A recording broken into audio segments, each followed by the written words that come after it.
Tu comptes aller où comme ça? Avec ta tête, tu vas me couvrir de honte devant toute l'entreprise.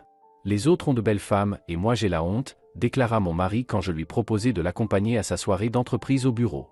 C'est à ce moment-là que je décidai d'y aller en secret, sans qu'il le sache. Mais lorsque mon mari et les invités m'aperçurent à la soirée, j'étais en réalité debout devant le miroir de notre chambre, tenant dans mes mains ma robe préférée. Vert foncé, elle avait toujours mis en valeur la couleur de mes yeux et affiné ma silhouette. Marco était assis sur le lit, scotché à son téléphone, et je me dis que c'était le moment idéal. Marco, demain c'est la soirée de ta boîte. J'avais pensé mettre cette robe. Qu'est-ce que tu en dis? Demandai-je en me tournant vers lui, la robe plaquée contre moi. Il leva les yeux de l'écran et son regard glissa sur moi avec une expression de dégoût, comme s'il venait de voir quelque chose de répugnant. Ses sourcils se froncèrent, ses lèvres se tordirent en un rictus méprisant. Tu comptes aller où comme ça? Avec ta tête, tu vas me couvrir de honte devant toute l'entreprise. Les autres ont de belles femmes et moi j'ai la honte, lâcha-t-il sans même chercher à adoucir ses mots. La robe m'échappa des mains. J'eus l'impression que quelque chose venait de se briser en moi, comme une corde tendue qui cède soudain. 15 ans de mariage, 2 enfants, et voilà où nous en étions arrivés. À ce moment d'humiliation dans ma propre chambre. Marco, comment peux-tu dire ça? Ma voix tremblait, mais je tentais de tenir bon. Et alors? J'ai dit la vérité. Regarde-toi. Tu as 42 ans, Chiara. Tu as grossi après les grossesses, tu as des rides, des cheveux blancs. Et là-bas, il y aura les femmes des partenaires, jeunes, soignées. Isabella, la femme de Lorenzo, elle a 28 ans, ancienne mannequin.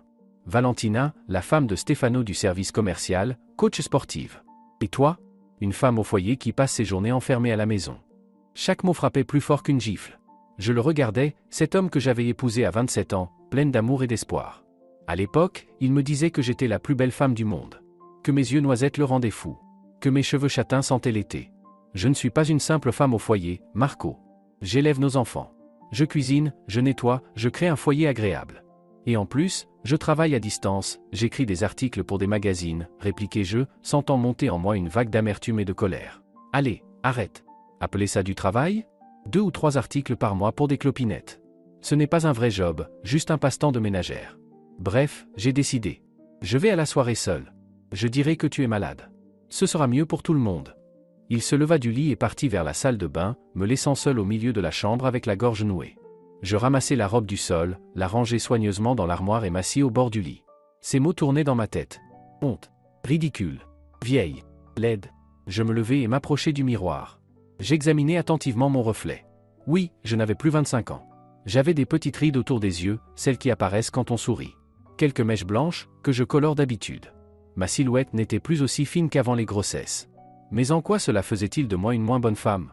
Est-ce que j'avais cessé d'être une personne, une femme, un être humain? Notre fille, Luna, 14 ans, passa justement la tête par la porte de la chambre. « Maman, pourquoi tu es si triste ?» demanda-t-elle en s'approchant. « Oh, rien, je suis juste un peu fatiguée, mentis-je, ne voulant pas l'impliquer dans mes problèmes avec son père. « Maman, je peux te dire un truc. » Luna s'assit à côté de moi sur le lit. « Pour moi, tu es la plus belle. Sérieusement. Hier, mes copines t'ont vu quand tu es venu me chercher, et elles ont dit que j'avais une maman super belle et jeune. Emilia n'a même pas cru que tu avais 42 ans. » Je pris ma fille dans mes bras, les larmes me montant aux yeux. Comme on dit, la vérité sort de la bouche des enfants. Luna retourna dans sa chambre pour faire ses devoirs, et je restai là, à réfléchir. Je me rappelais que la semaine dernière, j'avais croisé par hasard mon ancienne collègue Francesca dans la rue. Elle avait passé un long moment à me complimenter, me disant que je n'avais pas changé depuis l'époque où on travaillait ensemble, il y a 10 ans. Le soir, au dîner, Marco se comporta comme si de rien n'était. Il racontait à notre fils Matteo, 12 ans, le dernier match de foot, discutait avec Luna de ses notes. Quant à moi, il me regardait comme si j'étais transparente, un fantôme assis à table. Quand les enfants montèrent dans leur chambre, nous restâmes seuls. « Marco, il faut qu'on parle », commençai-je en rassemblant mon courage. « Parler de quoi? J'ai déjà dit que tu n'allais pas à la soirée. » Sujet clos. « Pourquoi tu me parles comme ça ces derniers temps?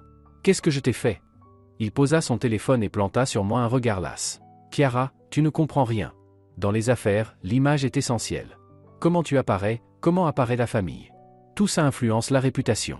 Et toi, tu as cessé de prendre soin de toi. Regarde les femmes des autres. Elles vont à la salle, chez l'esthéticienne, suivent la mode. Et toi? C'est quand la dernière fois que tu as mis les pieds dans un salon de beauté? Le mois dernier. J'ai fait une coupe et une manucure. Le mois dernier. Voilà. Isabella y va chaque semaine. Elle a une styliste personnelle, un masseur, une esthéticienne. Isabella n'a pas 2 enfants à nourrir, habiller, emmener à leurs activités. Elle a une femme de ménage, un cuisinier, un chauffeur. Et un mari qui gagne 10 fois ton salaire. Voilà. Tu recommences. Pour toi, c'est toujours la faute des autres. Les enfants, l'argent, les autres femmes trouvent le temps et les moyens, pas toi.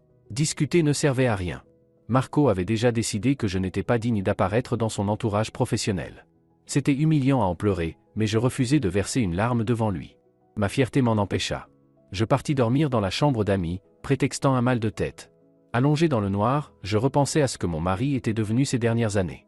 Depuis qu'il avait obtenu une promotion et était devenu directeur adjoint d'une grande société de construction, quelque chose s'était brisé en lui. L'arrogance était apparue, le mépris envers ceux qu'il jugeait inférieurs. Y compris moi. Je repensais à nos premières années. On s'était rencontrés à l'anniversaire d'une amie commune. Marco commençait à peine sa carrière, simple manager. Moi, j'étais l'éditrice dans une maison d'édition. Nous étions jeunes, amoureux, heureux. On louait un petit studio en banlieue de Milan, on comptait chaque euro, mais on était heureux. Il m'offrait des fleurs des champs qu'il cueillait en rentrant du boulot. Il m'écrivait des petits mots drôles et les glissait dans mon sac pour que je les découvre au travail et que je souris. On pouvait passer des heures à se promener dans le parc, main dans la main, à rêver de notre avenir. Une maison, des enfants, des voyages. Puis Luna est née. La grossesse fut difficile et j'ai mis du temps à récupérer. J'ai dû quitter mon travail pour m'occuper d'elle. Marco me soutenait alors, me disait que je faisais du bon boulot. 2 ans plus tard, Matteo est arrivé. Encore un accouchement compliqué, encore une longue convalescence. À ce moment-là, Marco avait déjà bien progressé dans sa carrière. Chef de service, puis directeur adjoint du développement. À chaque promotion, il s'éloignait un peu plus de moi. Les costumes hors de prix, les montres, la grosse voiture sont arrivés. Et de nouveau, amis. Ou plutôt, des relations utiles. Des hommes d'affaires prospères avec de jeunes épouses superbes. J'ai essayé de suivre le rythme. De prendre soin de moi, autant que je le pouvais. Mais avec 2 enfants, la maison et toutes les tâches du quotidien, ce n'était pas simple. Et Marco refusait d'embaucher une aide. Il disait que c'était de l'argent gaspillé, que j'étais à la maison de toute façon, donc que je pouvais tout gérer. Le lendemain matin, un jeudi, j'ai conduit les enfants à l'école avant de m'installer devant mon ordinateur. Il fallait que je termine un article sur les tendances actuelles du design d'intérieur. Mais mes pensées revenaient sans cesse à la conversation de la veille.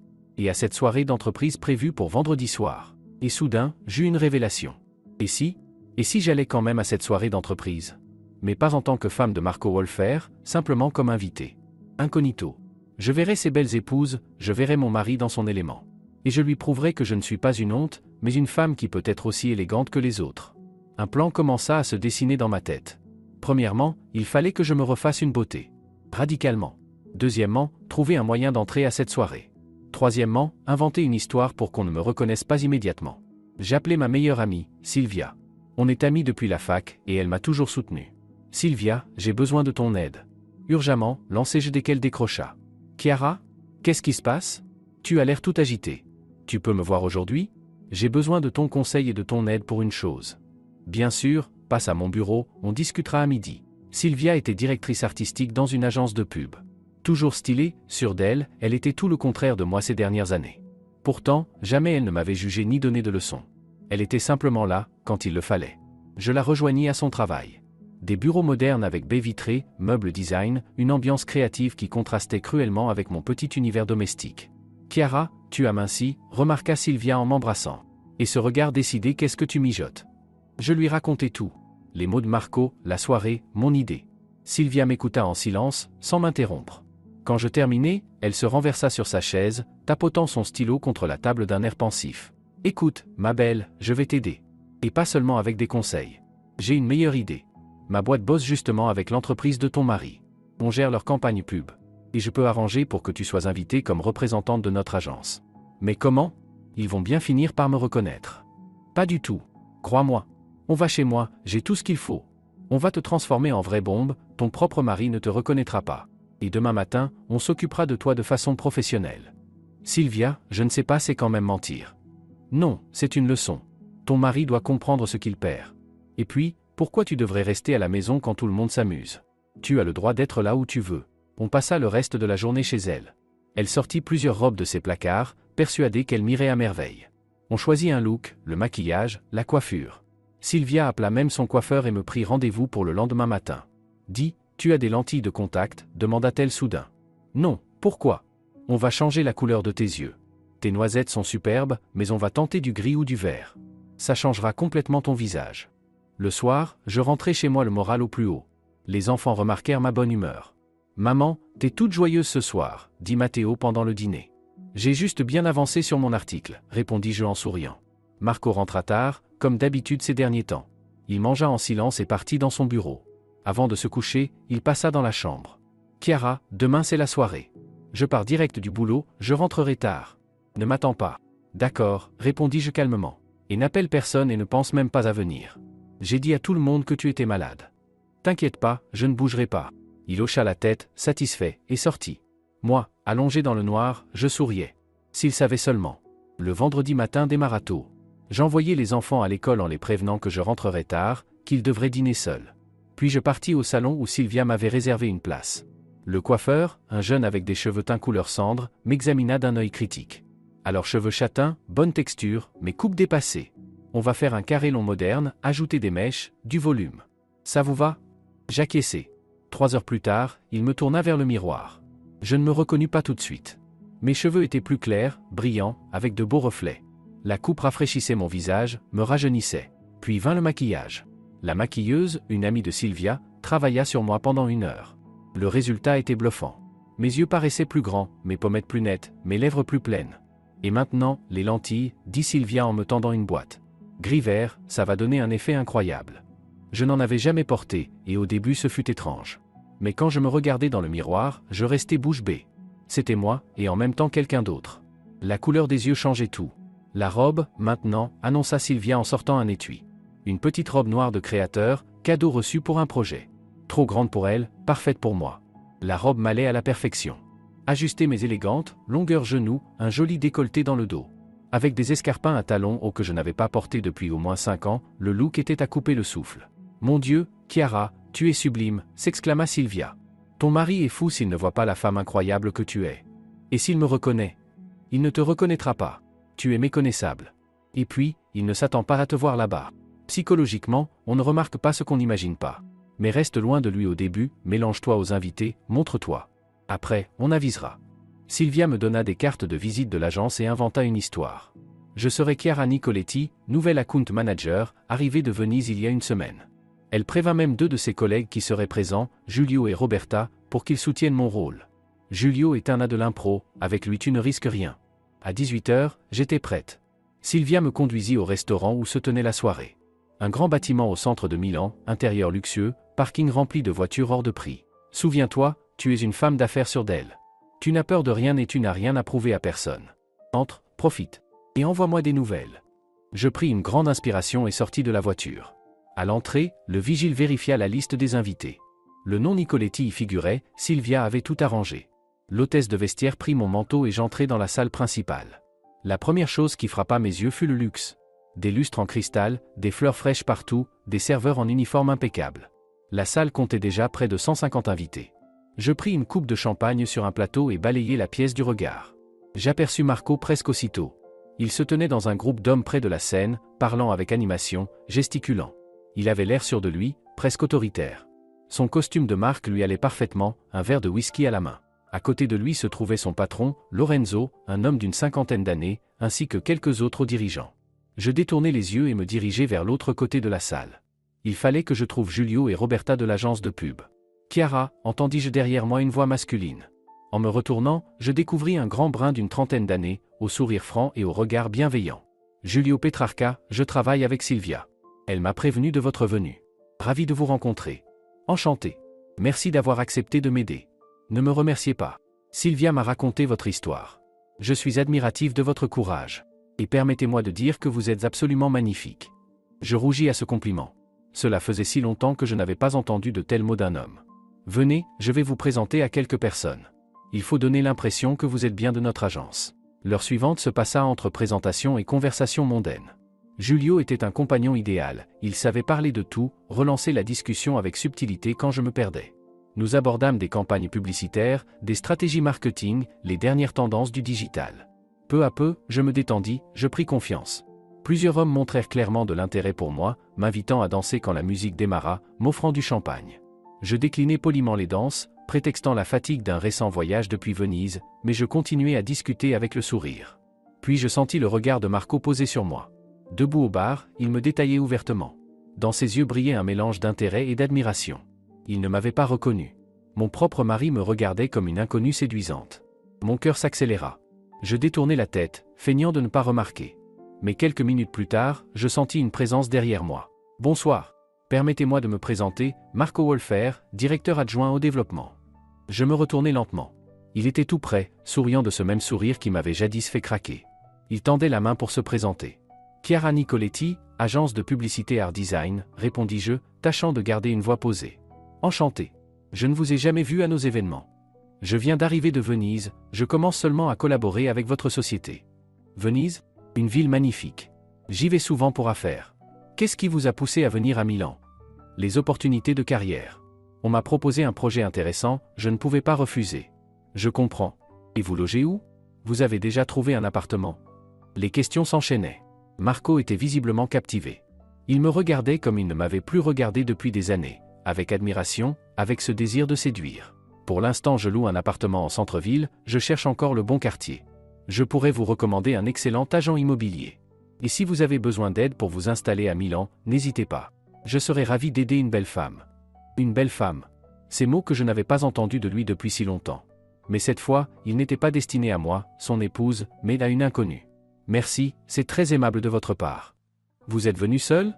Ou avec votre famille ? Sa voix trahissait l'espoir d'entendre que j'étais seul. Seul ? Je ne suis pas marié. Ses yeux s'illuminèrent davantage. Il se rapprocha, baissant le ton.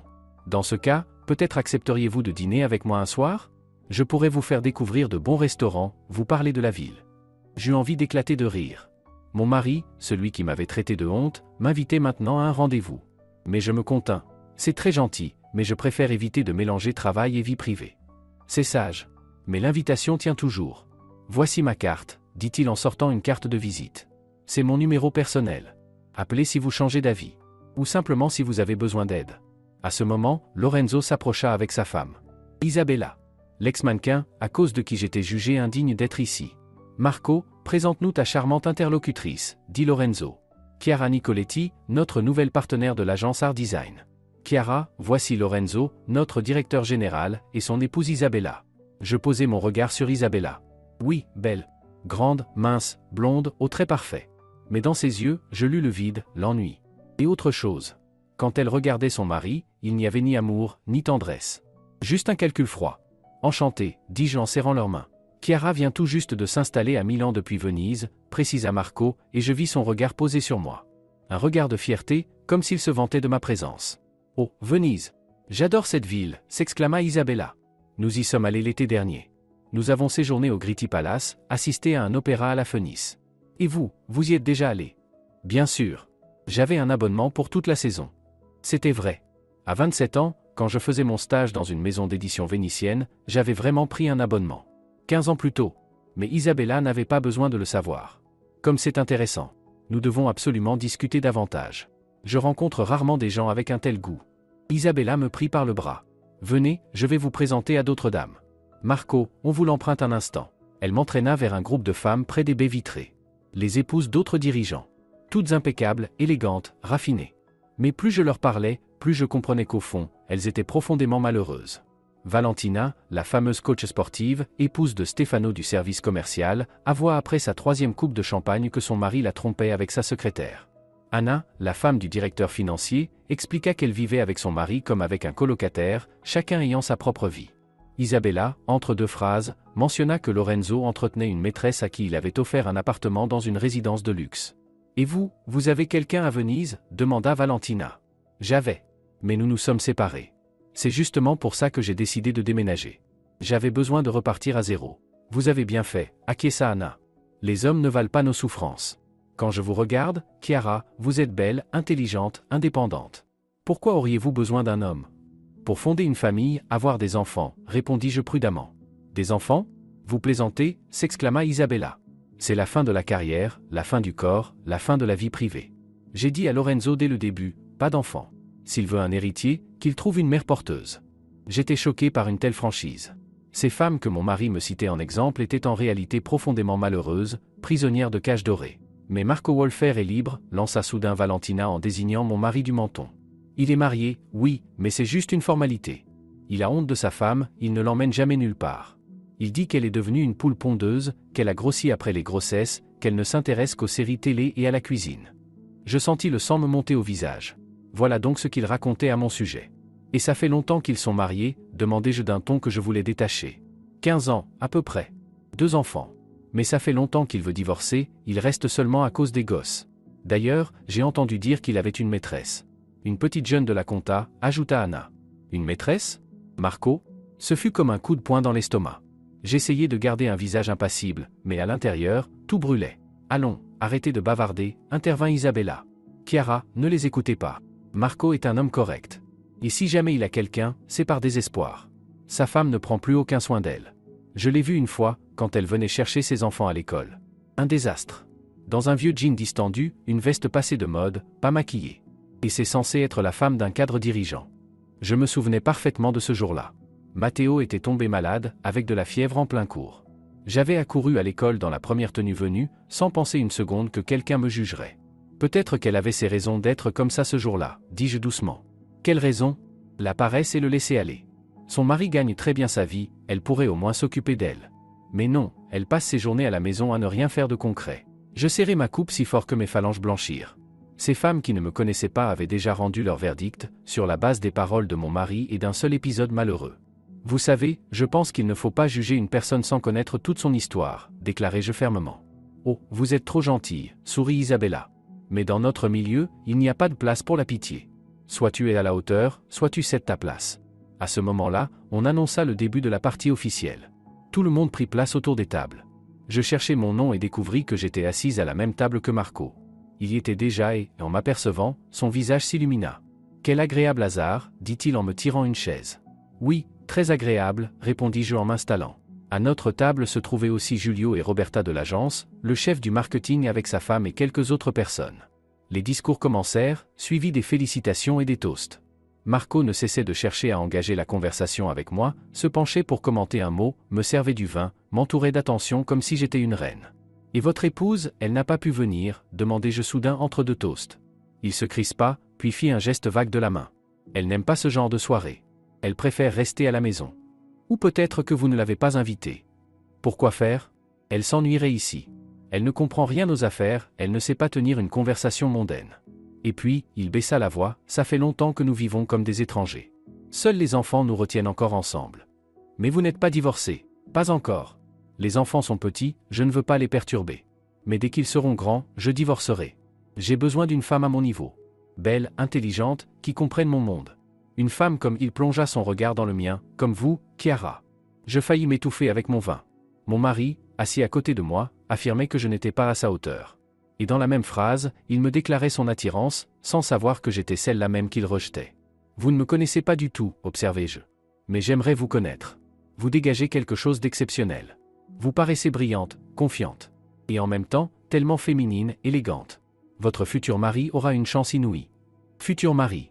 Alors que le vrai se tenait juste là, incapable de me reconnaître. Après les discours, la soirée se poursuivit par une piste de danse. Marco m'invita à danser. J'avais envie de refuser, mais je pensais, pourquoi pas, qu'il danse avec sa propre femme qu'il juge indigne. Nous rejoignîmes la piste. Une musique lente démarra. Marco posa sa main sur ma taille et me serra contre lui. Il sentait le parfum de luxe et le whisky. Ses mains étaient fermes, assurées. Autrefois, je me laissais fondre sous ses caresses.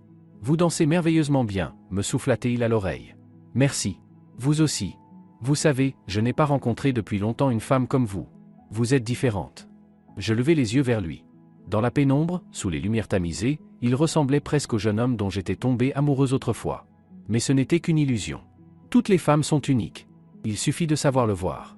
C'est joli, mais pas toutes. Ma femme, par exemple, est d'une banalité une souris grise. Ne parlez pas ainsi d'une femme qui vous a donné des enfants. Il me dévisagea, surpris. Vous la défendez? Mais vous ne la connaissez même pas. Je défends toutes les femmes que leur mari rabaisse. Même si elles n'en ont pas conscience. Marco fronça les sourcils, mais la musique céda la place à un rythme rapide et l'instant s'évanouit. Nous regagnâmes la table. Julio m'invita à danser, et j'acceptai avec joie, heureuse d'échapper à la compagnie de mon mari. Alors, comment tu te sens? Demanda Julio quand nous nous éloignâmes. C'est étrange. J'apprends sur mon mari des choses que j'ignorais depuis 15 ans. Qu'il a une maîtresse, par exemple. Qu'il raconte partout que je suis affreuse. Qu'il attend seulement que les enfants grandissent pour divorcer. Les hommes disent souvent une chose et en font une autre. Ne prenez pas ça trop à cœur. Vous savez, j'ai vraiment changé. pas à l'extérieur, mais à l'intérieur. Avant, j'aurais pleuré, j'aurais souffert, je me serais blâmé. Maintenant, je suis en colère. Et j'ai envie de lui donner une leçon. Vous avez raison. Vous êtes une femme belle et intelligente. Ne laissez jamais personne vous convaincre du contraire.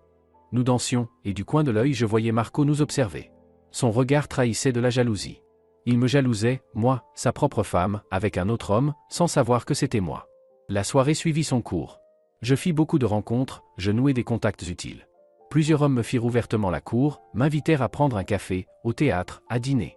Je déclinai poliment, mais c'était agréable de me sentir désirable. Vers minuit, je décidai qu'il était temps de partir. Les enfants étaient seuls à la maison, et les émotions de la soirée suffisaient. Je pris congé de Julio et Roberta, les remerciai pour leur aide, et me dirigeai vers la sortie. « Chiara, vous partez déjà ?» Marco me rattrapa dans le hall. « Oui, je suis fatigué après le voyage et ma première semaine de travail. Laissez-moi vous raccompagner. »« Merci, ce n'est pas la peine. J'ai commandé un taxi. Alors je vais attendre avec vous. » Nous sortîmes. Milan brillait de ses lumières nocturnes. L'air était frais, je frissonnais. « Tenez » Marco retira sa veste et la posa sur mes épaules. Elle portait son parfum. Un parfum familier. Je sais que ça peut sembler un peu direct, mais j'aimerais beaucoup vous revoir. Pas pour le travail, juste pour le plaisir. Peut-être dîner ensemble. Je le regardais. Mon mari, le père de mes enfants, l'homme avec qui j'avais vécu 15 ans, se tenait devant moi sans me reconnaître. Il m'invitait à sortir, comme une étrangère. Il voulait me tromper avec moi-même. « Marco, vous avez une famille. Ma femme et moi, nous sommes des étrangers. Et si votre femme vous aimait? Et si elle souffrait de votre indifférence ?» Il eut un petit rire. « Chiara, vous ne me connaissez pas. Ma femme ne pense qu'aux enfants, à la maison, à ce qu'elle va préparer pour le dîner. L'amour et la souffrance, ce n'est pas son univers. Elle est satisfaite de sa petite vie de ménagère. Comment pouvez-vous en être sûr? Vous en avez parlé avec elle. À quoi bon? Tout est évident. Elle a grossi, elle ne prend plus soin d'elle, elle ne s'intéresse qu'aux tâches domestiques. Est-ce qu'une femme amoureuse se comporte ainsi? » Le taxi arriva. J'enlevai sa veste et la lui rendis. « Vous savez, Marco, je crois que vous vous trompez lourdement à propos de votre femme. Peut-être que vous devriez la regarder d'un peu plus près. Merci pour la soirée. » Je montai dans la voiture sans me retourner. Je donnai l'adresse de Sylvia au chauffeur, il fallait que je me change et enlève mes lentilles avant de rentrer. Dans le rétroviseur, je vis Marco debout sur le trottoir, fixant le taxi qui s'éloignait. Chez Sylvia, j'effaçai rapidement mon maquillage, remis mes vêtements habituels. Mon ami attendait les détails, mais j'étais trop bouleversé pour parler. « Demain, je te raconterai tout. J'ai besoin de réfléchir. »« Bien sûr. Mais tu as bien fait d'y aller. Maintenant, tu connais la vérité. » La vérité. Oui, je connaissais désormais la vérité sur mon mari, sur ce qu'il pensait de moi, sur ce qu'il racontait aux autres. Et cette vérité était amère. À la maison, tout était calme. Les enfants dormaient. Je passais dans leur chambre pour remonter leur couverture. Mes chers, mes adorés. Pour eux, j'avais tant supporté, tant pardonné. La chambre conjugale était vide. Marco n'était pas encore rentré. J'enfilai mon pyjama et me couchai. Mais le sommeil ne venait pas. Les événements de la soirée tournaient dans ma tête, ses mots, ses regards, mes découvertes. Marco rentra vers 2 heures du matin. Il se déplaçait avec précaution pour ne pas faire de bruit. Passa dans la salle de bain, puis se glissa à mes côtés. Il sentait l'alcool et un parfum féminin. Pas le mien. « Tu ne dors pas ?» demanda-t-il dans le noir. « Tu m'as réveillé. Comment était la soirée ? » « Bien. Mais ennuyeuse sans toi, mentit-il avec une aisance effrayante. « Vraiment ? » ?»« Bien sûr. Tout le monde demandait où était ma femme. J'ai dû dire que tu étais malade. Encore un mensonge. Personne n'avait demandé, car tout le monde savait, Marco Wolfer avait honte de sa femme. « Marco, est-ce que tu m'aimes ?» Il se figea, puis se tourna vers moi. « Quelle drôle de question. On est mariés depuis 15 ans, on a 2 enfants. Bien sûr que je t'aime. » « Non, je suis sérieuse. Est-ce que tu m'aimes comme une femme? Ou est-ce que tu t'es juste habitué, tu me tolères? »« Chiara, pourquoi tu poses ce genre de questions en pleine nuit? Tu t'imagines des trucs? Dors, on est samedi demain, on pourra se reposer. » Il me tourna le dos et, quelques minutes plus tard, s'endormit. Moi, je restais là, les yeux fixés au plafond. Dans ma poitrine, c'était le vide, le froid. Comme si quelque chose était mort. Sans doute ma dernière illusion qu'il restait encore quelque chose à sauver. Le samedi matin commença comme toujours. Marco se leva tard, prit son petit déjeuner et partit à la salle de sport. Il ne reviendrait que le soir, après le sauna avec ses amis. Les enfants s'éparpillèrent à Luna à la danse, Matteo au foot. Je restai seul. Je m'assis devant l'ordinateur, ouvris un nouveau document. Et je me mis à écrire. Pas un article pour un magazine. Une lettre. À moi-même. Sur ce que je ressentais, ce que je voulais, comment j'imaginais ma vie future. J'écrivis longtemps, sérieusement. Et peu à peu, une idée s'imposait. Je ne voulais plus être celle que mon mari voyait en moi. Une souris grise, une ménagère, un poids. Je voulais être celle que j'avais été la veille. Sûre d'elle, belle, désirée. Le téléphone sonna. Numéro inconnu. Allô, Chiara Nicoletti? Ici Lorenzo, directeur général de la société de construction. Nous nous sommes rencontrés hier à la soirée. Mon cœur fit un bond. L'avait-il reconnu? Bonjour, Lorenzo. Que puis-je faire pour vous? Voilà, j'aimerais discuter avec vous d'un projet. Hier, vous avez évoqué une idée intéressante pour la campagne publicitaire de notre nouveau complexe résidentiel. Pourrions-nous nous voir lundi? Je me rappelais. En effet, j'avais lancé quelques idées au cours d'une conversation, simplement pour nourrir mon rôle. Avec plaisir, je serais ravi d'en parler. Parfait. Et aussi, Chiara, vous avez fait forte impression hier. C'est rare de rencontrer une femme qui connaît si bien les affaires tout en restant aussi féminine. Marco Wolfer n'a pas décroché les yeux de vous de toute la soirée. Merci pour le compliment, Lorenzo. Ce n'est pas un compliment, c'est un fait. À lundi, mon assistante vous contactera pour l'horaire. Il raccrocha. Je restai un instant avec le téléphone à la main, réalisant que le directeur général de l'entreprise où travaillait mon mari venait de m'inviter à une réunion professionnelle. Il m'avait complimenté. Et il avait même précisé que Marco n'avait pas détaché ses yeux de moi. Le deuxième appel fut celui de Sylvia. Alors, tu t'es remise d'hier soir? Plus ou moins. Sylvia, figure-toi Lorenzo, le DG de la boîte de Marco, veut me rencontrer lundi. Pour discuter d'un projet publicitaire. Oh, on dirait que tu n'as pas perdu ton temps, toi. Et tu comptes faire quoi? Je ne sais pas. Ça reste un mensonge. Je ne travaille pas dans ton agence. Et qui a dit que tu n'y travaillais pas? Si tu veux, je t'engage dès maintenant comme consultante freelance. Tu as l'expérience, tu as bossé comme éditrice, tu as écrit sur la pub et le marketing. Tu nous conseilles sur les textes, et si tu ramènes un client, c'est tout bénéfice. Sylvia, c'est de la folie. Non, c'est une chance. Une chance de commencer une nouvelle vie. De devenir celle que tu veux être, pas celle que ton mari croit voir. Elle avait raison. C'était une chance. Folle, risquée, mais une chance. D'accord, j'accepte. Mais si ça tourne mal? Ça ne tournera pas mal. J'ai confiance en toi. Écoute, viens lundi matin au bureau. Je te présente à l'équipe, je te donne les dossiers pour que tu sois au point. Et on t'arrange une garde-robe pour tes rendez-vous pro. Le reste du week-end passa dans une excitation étrange. Je me préparais pour lundi, je lisais des ouvrages spécialisés, je révisais mes connaissances en marketing et publicité. Marco ne remarquait rien, absorbé par ses affaires. Dimanche soir, au dîner en famille, il lâcha soudain. Au fait, il va y avoir du changement dans ma boîte. Nouvelle campagne pub, rebranding. Lorenzo veut passer à la vitesse supérieure. Intéressant, répondis-je en servant de la salade. Oui, et tu sais quoi?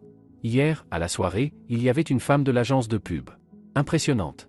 Intelligente, belle, avec des idées brillantes. Lorenzo est sous le charme. Ah oui? Je feignis l'indifférence. Oui. Elle s'appelle Chiara. Elle vient de Venise. Je pense qu'elle ira loin dans le business. Et elle est mariée? Demanda soudain Matteo. Mariée, répéta Marco. Non, elle est libre. Puis il se reprit, pourquoi tu demandes ça? Parce que tu en parles avec des étoiles dans les yeux. Luna regarda son père, puis moi. Elle avait toujours été perspicace. Papa, pourquoi maman n'était pas à la soirée? Demanda-t-elle. Parce qu'elle était malade, répondit Marco aussitôt. Je n'étais pas malade, dis-je calmement. Papa a juste décidé que ça ne m'intéresserait pas. Pourquoi ça ne t'intéresserait pas? S'étonna Matteo. Il devait y avoir de la musique, de la bonne nourriture. C'est un événement pour les employés et partenaires, expliqua Marco. Maman s'y serait ennuyée. Mais Chiara, elle, ne s'est pas ennuyée, insista Luna. Elle travaille dans la pub, c'est son métier. Maman travaille aussi.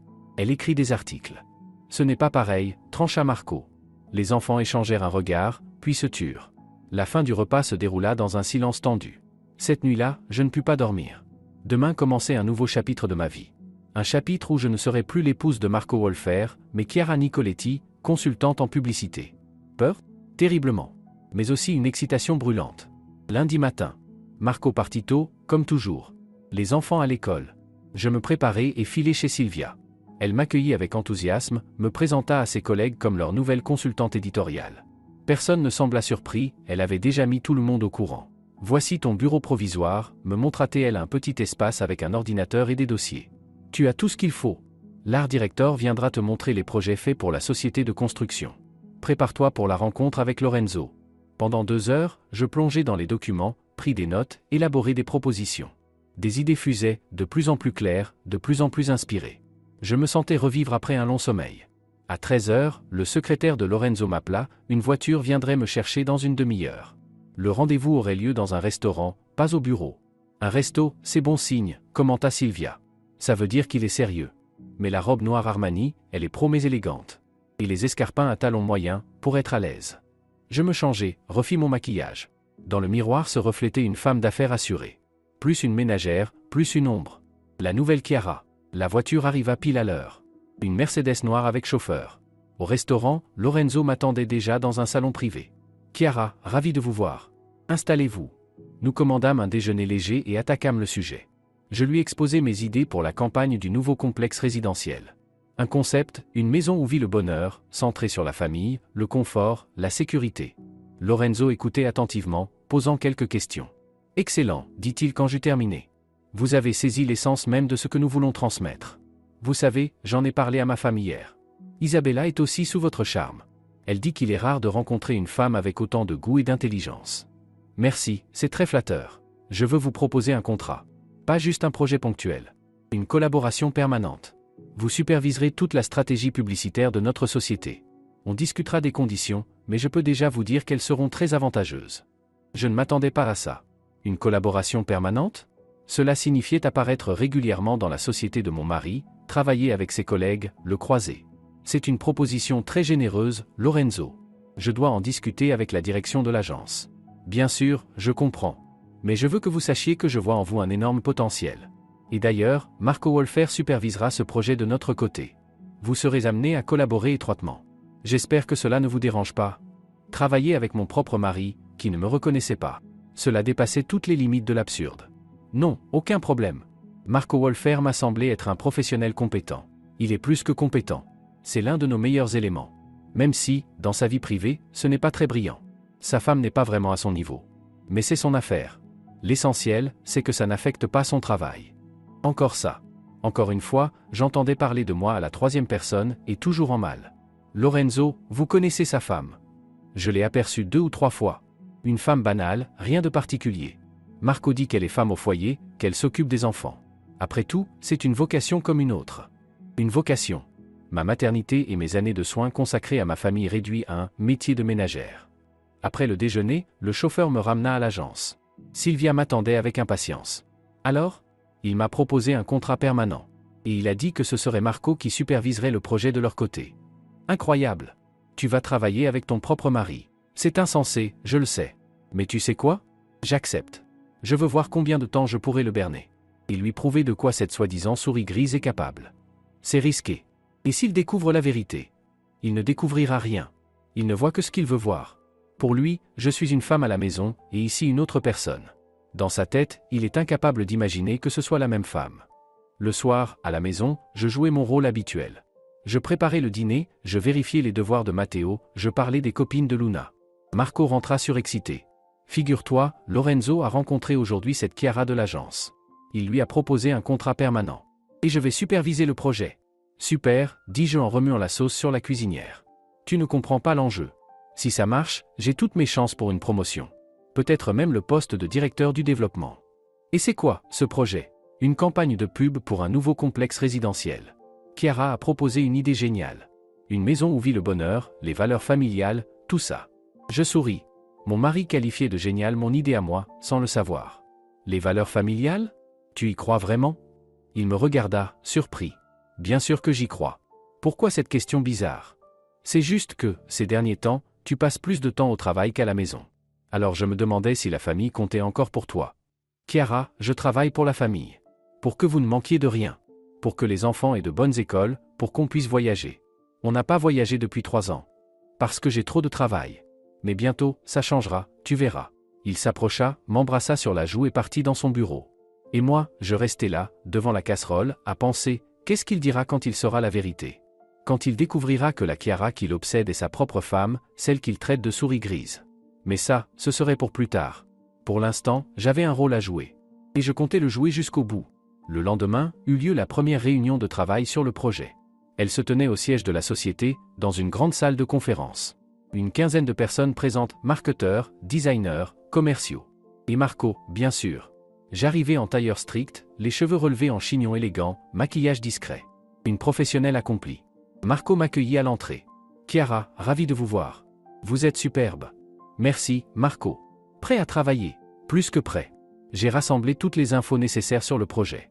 Je pense qu'on devrait d'abord en discuter ensemble, puis le présenter à l'équipe. Nous allâmes dans son bureau. Une grande pièce avec baies vitrées, mobilier chic, diplômes et certificats au mur. Pas une seule photo de famille. Comme s'il n'avait ni femme, ni enfant. Un café? Un thé, proposa-t-il. Un café, noir, sans sucre. Il parut étonné. À la maison, je bois toujours mon café au lait et sucré. Alors, vous vous habituez à notre ville? Venise ne vous manque pas trop? Un peu. Mais ici aussi c'est intéressant. De nouvelles personnes, de nouvelles opportunités. Et vous logez où, si ce n'est pas indiscret? Je loue un appartement au centre. Je regarde où m'installer durablement. Je peux vous conseiller de bons quartiers. J'ai un ami agent immobilier qui pourrait vous aider. Merci, mais je préfère attendre. Je veux d'abord voir si je reste longtemps. Et qu'est-ce qui pourrait vous faire partir? Je le fixai droit dans les yeux. La déception. Si je comprends que cette ville n'est pas pour moi, que les gens ne sont pas ce qu'ils prétendent, je partirai sans hésiter.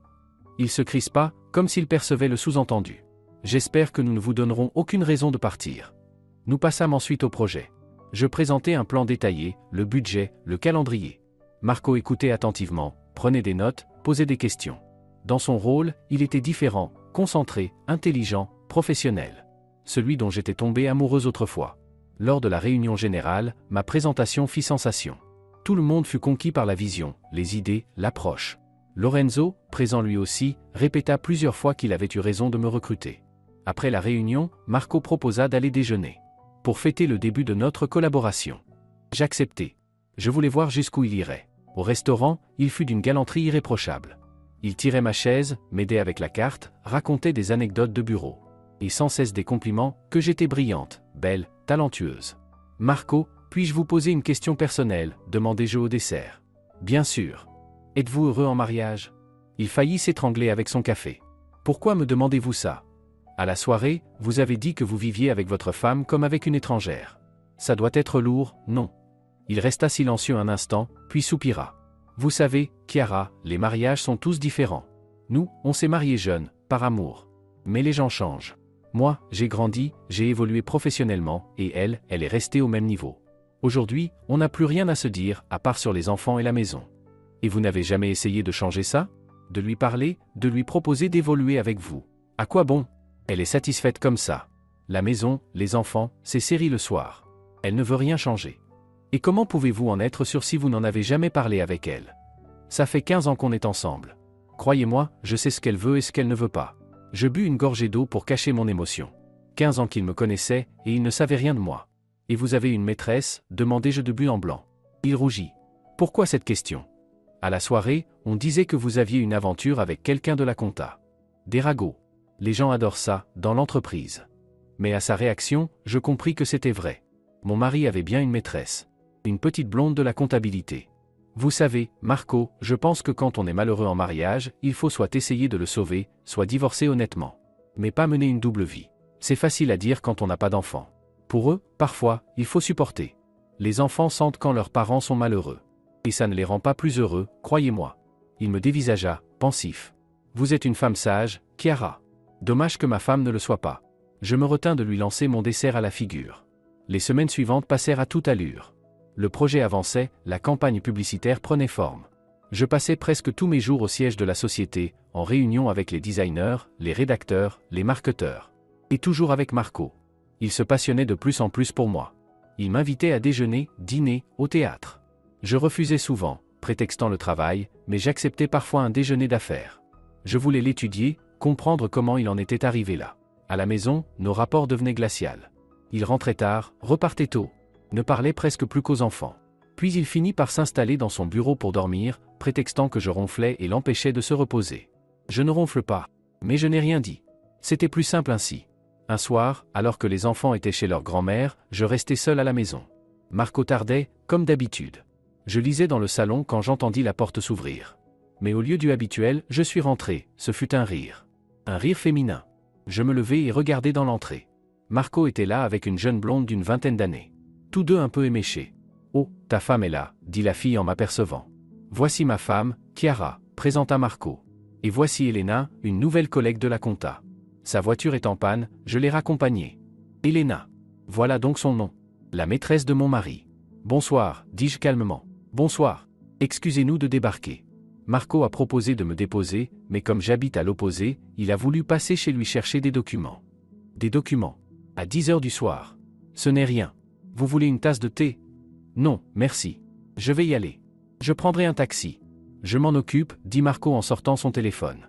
Pendant qu'il commandait, Elena me fixait. Dans son regard, il y avait de la curiosité et un mépris léger. Voilà donc la femme dont Marco parlait. L'épouse vieillie, sans charme, la mère poule.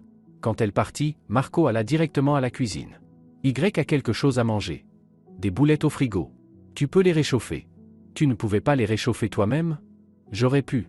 Mais je ne vais pas te servir après que tu as ramené ta maîtresse à la maison. Il sursauta. Quelle maîtresse? Elena est juste une collègue. Marco, ne me prends pas pour une idiote. Je vois et je comprends très bien. Qu'est-ce que tu comprends, au juste? Tu passes tes journées enfermées, tu ignores tout de la vraie vie, et tu joues la victime. Je ne joue pas la victime. Je constate un fait, mon mari a une maîtresse. Et alors? Même si c'était vrai, qu'est-ce que ça change? Nous ne vivons plus comme mari et femme depuis longtemps. Par ta faute ou par la mienne? Par choix mutuel. Tu t'es éloignée, tu es devenue froide. Je suis devenue froide quand tu as commencé à m'humilier. À me dire que j'étais grosse, laide, inintéressante. Je disais la vérité. Regarde-toi. Je me levais, m'approchais de lui. Je me regarde tous les jours. Et tu sais ce que je vois? Une femme qui a donné naissance à 2 enfants. Qui a créé un foyer, du confort. Qui a sacrifié sa carrière pour sa famille. Et qui, en retour, a eu un mari infidèle. Tu dramatises, comme toujours. Personne ne t'a forcé à renoncer à ta carrière. Ah non? Et qui répétait que mon travail ne servait à rien, que seuls les enfants comptaient? Qui refusait d'engager une aide pour que j'aie du temps pour moi? Arrête de déformer. Tu voulais toi-même rester avec les enfants. Inutile de discuter. Dans sa tête, il avait réécrit l'histoire à sa convenance. Tu sais quoi, Marco? Fais ce que tu veux. Sors avec qui tu veux. Mais ne les ramène pas dans notre maison. C'est ma maison aussi, et je ne vais pas céder à tes caprices. Très bien, dit-il en haussant les épaules. De toute façon, je ne suis presque jamais là. Il repartit dans son bureau. Je restais seul dans la cuisine. À l'intérieur, c'était le vide. Ni douleur, ni colère. Juste de la fatigue.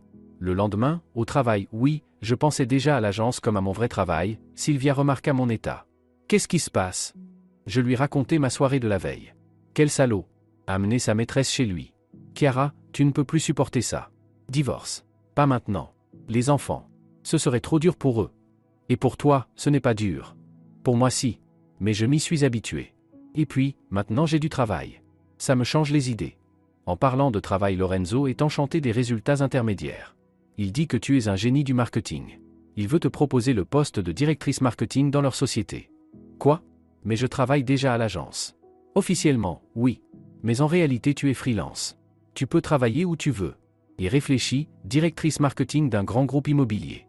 C'est un bond de carrière énorme. Et le salaire qui va avec. Directrice marketing dans l'entreprise où mon mari est directeur adjoint du développement. Cela voudrait dire que nous serions presque au même niveau. Je me demandais bien comment il le prendrait. Il faut que j'y réfléchisse. Réfléchis, mais pas trop longtemps. Des offres comme celle-là, ça ne se présente pas 2 fois. 2 jours plus tard, Lorenzo m'invita à une rencontre. Cette fois, dans son bureau. Chiara, je vais être direct. Nous avons besoin de vous. Pas comme consultante externe, mais comme membre de l'équipe. Je vous propose le poste de directrice marketing. Le salaire, il annonça un chiffre qui me coupa le souffle. 3 fois celui de Marco. C'est une offre très généreuse, Lorenzo. Vous la méritez. En 1 mois, vous avez fait plus que notre ancien responsable marketing en 1 an. Les ventes augmentent déjà, alors que la campagne n'est même pas encore lancée. Et Marco Wolfer? Nous travaillons ensemble sur ce projet. Marco sera ravi. Il vous admire. Hier encore, il n'arrêtait pas de répéter à quel point vous êtes talentueuse. Ironie du sort. Mon mari m'admirait sans savoir que c'était moi. Puis-je réfléchir jusqu'à lundi? Bien sûr. Mais j'espère un oui. Le soir, en préparant le dîner, j'y pensais. Si j'acceptais, je travaillerais dans la même société que Marco. Le voir tous les jours, échanger avec lui. Pour l'instant, il ne m'avait pas reconnu, mais tôt ou tard, ça arriverait. Et alors? Maman, à quoi tu penses? Demanda Luna en m'enlaçant par derrière. Au travail, ma chérie. Tu as un nouveau contrat d'article. Un peu ça. Tu sais, maman, ces derniers temps, tu es différente.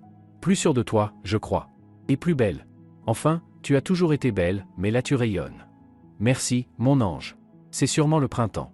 Maman, je peux te poser une question? Tu aimes papa? La question me prit de court. Pourquoi tu demandes ça? Vous ne vous parlez presque plus. Papa est toujours au travail ou dans son bureau. Même le soir, vous ne dînez pas ensemble après qu'on ait couché avec Matteo. Ma fille observait mieux que je ne le croyais. Luna, les relations d'adultes sont compliquées. Parfois, les gens s'éloignent. Vous allez divorcer. Je ne sais pas, ma chérie. On verra avec le temps. Elle me serra plus fort. Si jamais, je reste avec toi. Tu es la meilleure maman du monde. Les larmes me montèrent aux yeux. Je me retournai pour l'étreindre. Merci, mon amour.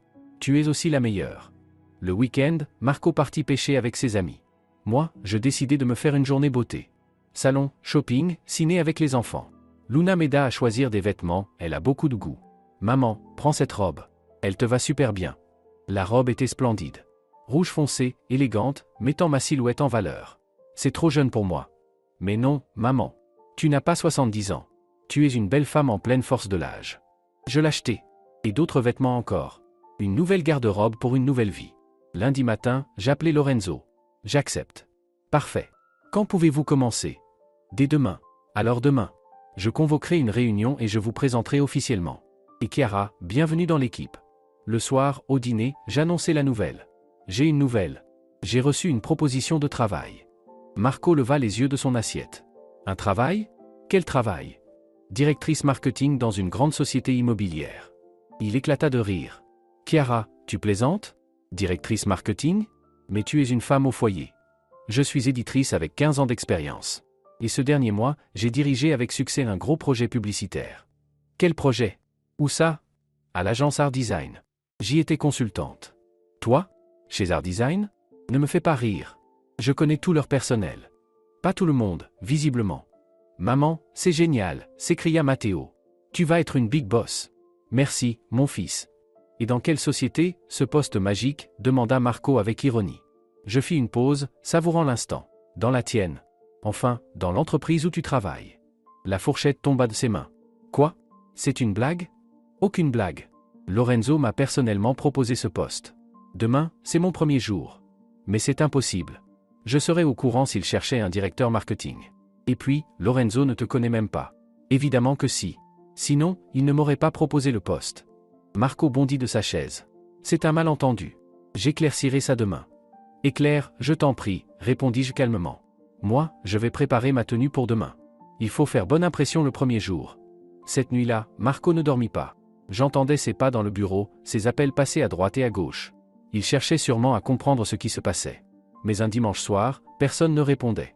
Le matin, je me levai tôt. Tenue stricte, maquillage impeccable, coiffure parfaite. Chiara Nicoletti, directrice marketing. Marco m'arrêta dans l'entrée. Chiara, c'est une erreur. Tu ne peux pas travailler dans notre entreprise. Pourquoi? Parce que tu es ma femme. Ce n'est pas éthique. Pas éthique d'avoir une maîtresse à la compta. Mais travailler dans la même société que sa femme, c'est tout à fait normal. Ou bien tu as honte de moi? Je sais juste inattendu. La vie est pleine de surprises, chérie. À plus tard, au bureau. Je sortis, le laissant planté dans l'entrée, bouche bée. Au siège de la société, on m'accueillit comme une invitée d'honneur. La secrétaire me conduisit à mon bureau, vaste, lumineux, avec vue sur la ville. Sur la porte, une plaque, c'est Nicoletti, directrice marketing. Nicoletti, pas Wolfer. J'avais décidé d'utiliser mon nom de jeune fille. 1 heure plus tard eut lieu la réunion. Lorenzo m'introduisit officiellement devant une 50aine de collaborateurs, dont tous les cadres supérieurs. Et Marco, bien sûr. Chers collègues, je suis heureux de vous présenter notre nouvelle directrice marketing, Chiara Nicoletti. Beaucoup la connaissent déjà grâce au projet mené avec Art Design.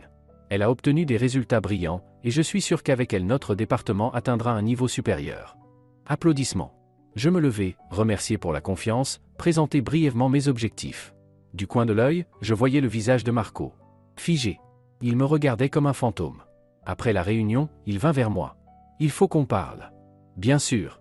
J'ai une demi-heure avant mon prochain rendez-vous. Nous entrâmes dans mon nouveau bureau. Marco ferma la porte et se tourna vers moi. Chiara, qu'est-ce que c'est que ça? Je suis devenue directrice marketing. Mais tu es une femme au foyer. Une souris grise? Une honte pour toi? Ce n'est pas ce que je voulais dire. Alors quoi? Marco, j'ai toujours eu du potentiel. Tu ne l'as jamais vu. Trop occupé par ta carrière et tes petites jeunes collègues. Quelle petite collègue? Voyons, Elena, la comptable. Alors, comment va-t-elle? Elle a encore besoin qu'on la ramène. Il rougit. Ça ne te regarde pas. Exactement. Comme mon travail ne te regarde pas. Je suis ici sur l'invitation de Lorenzo et je remplirai mes fonctions du mieux possible. Mais tu ne connais même pas les spécificités. Ah non? Qui a mené la campagne publicitaire le mois dernier? Qui a conçu la fameuse idée que tu as qualifiée de géniale? C'était Chiara de l'agence. Réfléchi, il commençait à comprendre. C'était toi, la Chiara de Venise. Tu piges enfin. Mais comment? Tu n'avais pas le même look. Tes yeux, ta coiffure. Des lentilles, un maquillage pro, une nouvelle coupe. Étonnant, ce qu'une femme est capable de faire quand elle veut changer sa vie. Tu m'as menti. Moi? Mentir? C'est toi qui disais à tout le monde que ta femme était une poule pondeuse. C'est toi qui m'as invité à dîner sans savoir que j'étais ta femme. C'est toi qui m'as avoué ton attirance en disant vouloir divorcer. Marco s'effondra sur une chaise. Perdu, abattu. Je comprends pas. Pourquoi tu as fait ça? Pour me prouver, et te prouver, que je vaux quelque chose. Que je ne suis pas la souris grise que tu caches à tes collègues. Chiara, Inutile. Ici, nous sommes collègues. Je suis Chiara Nicoletti, directrice marketing. À la maison, on verra plus tard. J'ouvris la porte pour signifier que la conversation était close. Marco sortit. Je m'installai à mon nouveau bureau. Sur l'écran, déjà des mails, des rapports, des documents. Une nouvelle vie commençait. Les premières semaines furent exigeantes. Il fallait reprendre en main le service, relancer les projets. Mais je m'en sortais. Mon expérience d'éditrice m'aidait à organiser, à trouver des solutions créatives. Les collègues m'accueillirent chaleureusement. Surtout après que ma première initiative rapporta un gros contrat, j'avais proposé d'utiliser la réalité virtuelle pour présenter les biens immobiliers. Les clients furent conquis. Marco, lui, restait distant. Au travail, il ne m'adressait la parole que pour l'essentiel. À la maison, il ne parlait presque plus, dormait dans son bureau, dînait à part. Les enfants remarquèrent la tension. « Maman, vous vous êtes disputée avec papa ?» demanda Matteo. « Non, mon chéri. On a juste beaucoup de travail tous les deux. » Alors pourquoi papa n'est pas content de ton nouveau poste? C'est trop cool que ma maman soit une big boss. Papa a besoin de temps pour s'habituer au changement. Mais Marco ne s'habituait pas. Il bouillait. Surtout après que, lors d'une assemblée, Lorenzo me félicita publiquement et rappela que j'avais rapporté plus de bénéfices en 2 mois que l'ancien directeur marketing en 1 an. Et puis arriva ce que je redoutais mais espérais éviter. À la soirée de bureau célébrant la fin du trimestre, je portais la fameuse robe rouge achetée avec Luna. J'étais resplendissante, tout le monde le remarqua. Isabella, la femme de Lorenzo, s'approcha avec une coupe de champagne. « Chiara, vous êtes absolument éblouissante ce soir. Marco ne vous quitte pas des yeux. » Je me retournai. Marco me fixait en effet, mais dans son regard il n'y avait pas de l'amour, plutôt une forme de désespoir. « Vous savez, » continua Isabella, « je suis heureuse que tout se passe si bien pour vous. Vous et Marco formez un couple magnifique. » Un couple? Nous ne sommes que collègues. Allons, tout le monde voit comment il vous regarde. Et puis, il m'a dit lui-même qu'il divorçait. Donc aucun obstacle. À ce moment arriva Elena, la fameuse maîtresse de Marco, la comptable. « Excusez-moi d'intervenir. Isabella, vous vous trompez. Marco Wolfer ne divorce pas. Je suis allé chez lui, j'ai vu sa femme. Une bonne femme banale, une ménagère grassouillette. Il reste avec elle par pitié, pour les enfants. » Le sang me monta au visage. Cette gamine parlait de moi, devant moi. « Elena, pensez-vous vraiment qu'il soit approprié de discuter de la vie privée de vos collègues ?» répliquai-je froidement. « Pourquoi pas? Tout le monde est au courant. Marco ne cache pas qu'il est malheureux en ménage. Il dit que sa femme ne le comprend pas, qu'ils vivent comme des colocataires. » Vraiment? Et que savez-vous encore sur sa femme? Rien de plus à savoir. Elle reste à la maison, s'occupe des enfants, regarde des séries. Marco dit qu'elle ne lit même pas de livres, juste des magazines de cuisine. C'en était trop. Mon mari racontait ses horreurs à sa maîtresse, me faisant passer pour une idiote. Vous savez quoi, Elena? Je crois que vous ignorez beaucoup de choses sur la famille Wolfer. Jugez une personne que vous avez croisée une seule fois et pour le moins déplacée. Et vous, qu'en savez-vous? Vous ne l'avez jamais vue, sa femme. Je souris. Oh, je la connais très bien. En fait, je sais tout d'elle. Par exemple, qu'elle est devant vous en ce moment. Silence.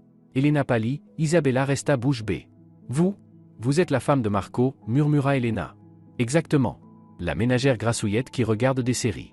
Ravie de faire connaissance dans un cadre plus approprié. Elena recula, bredouilla quelques mots et fila. Isabella me dévisageait avec admiration. Chiara, c'est incroyable. Vous l'avez bien eu. Mais pourquoi? Pour découvrir la vérité. Et montrer à mon mari ce qu'il perd. Et maintenant? Je ne sais pas. L'avenir le dira. La nouvelle que la nouvelle directrice marketing était en réalité l'épouse de Marco Wolfer fit le tour de l'entreprise en 1 heure. Les regards changèrent. Respect, curiosité, parfois de la compassion. Marco me retrouva dans mon bureau en fin de soirée. Pourquoi tu as fait ça? Pourquoi t'es-tu dévoilé? Je suis fatigué du mensonge. Fatigué d'être Chiara Nicoletti alors que je suis Chiara Wolfer. Maintenant tout le monde va jaser. Qu'il jase. Je m'en fiche. Je ne me cacherai plus et je n'aurai plus honte de qui je suis. Il s'assit en face de moi, me prit la main. Chiara, pardonne-moi. J'ai été un idiot. Je ne t'ai pas apprécié, je t'ai rabaissé. Mais en te voyant autrement, j'ai compris quelle femme je risque de perdre. C'est trop tard, Marco. Bien trop tard. Essayons de recommencer. Pour les enfants, pour nous. Il n'y a plus de nous. Il y a toi, et il y a moi.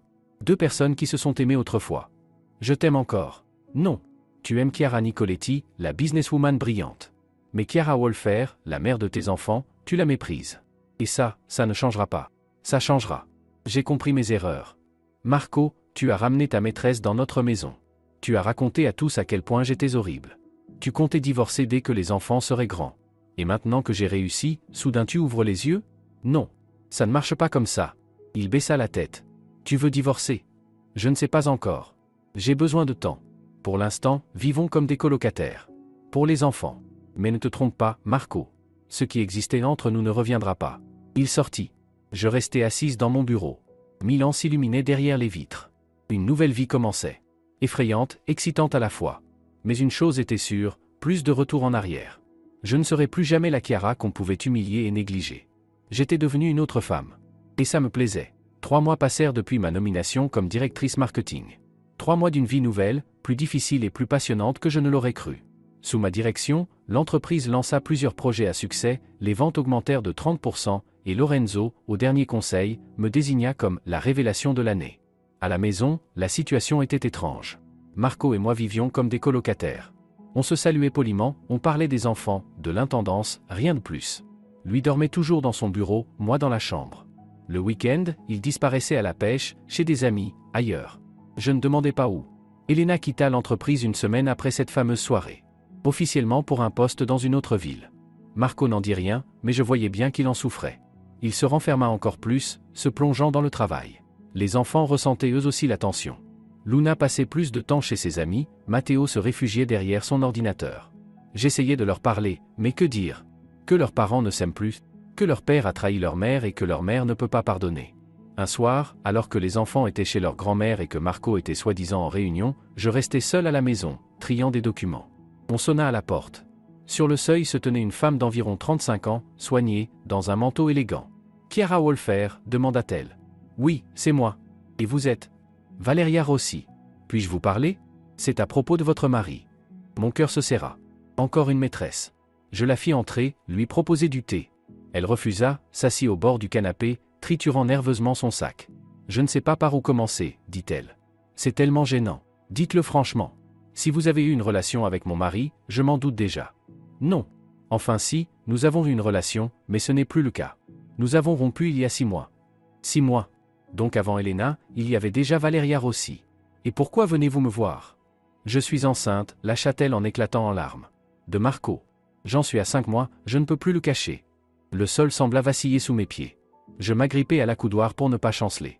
Vous êtes sûr que c'est de Marco? Oui. Je n'ai été avec personne d'autre à cette période. Je ne savais pas quoi faire. J'ai d'abord pensé avorter, mais je n'ai pas pu. Puis j'ai voulu l'élever seule, mais j'ai 36 ans, c'est ma dernière chance d'être mère. Je ne peux pas la laisser passer. Et qu'attendez-vous de moi? Rien. Je voulais juste que vous le sachiez. Marco n'est pas au courant, je ne lui ai rien dit. Il m'a quitté quand il a rencontré cette fille de la compta. Il m'a dit que j'étais une erreur, qu'il aimait sa famille. Une semaine plus tard, j'apprenais ma grossesse. Je la regardais, elle, ses larmes, son ventre arrondi sous le manteau. Devais-je la haïr? La plaindre?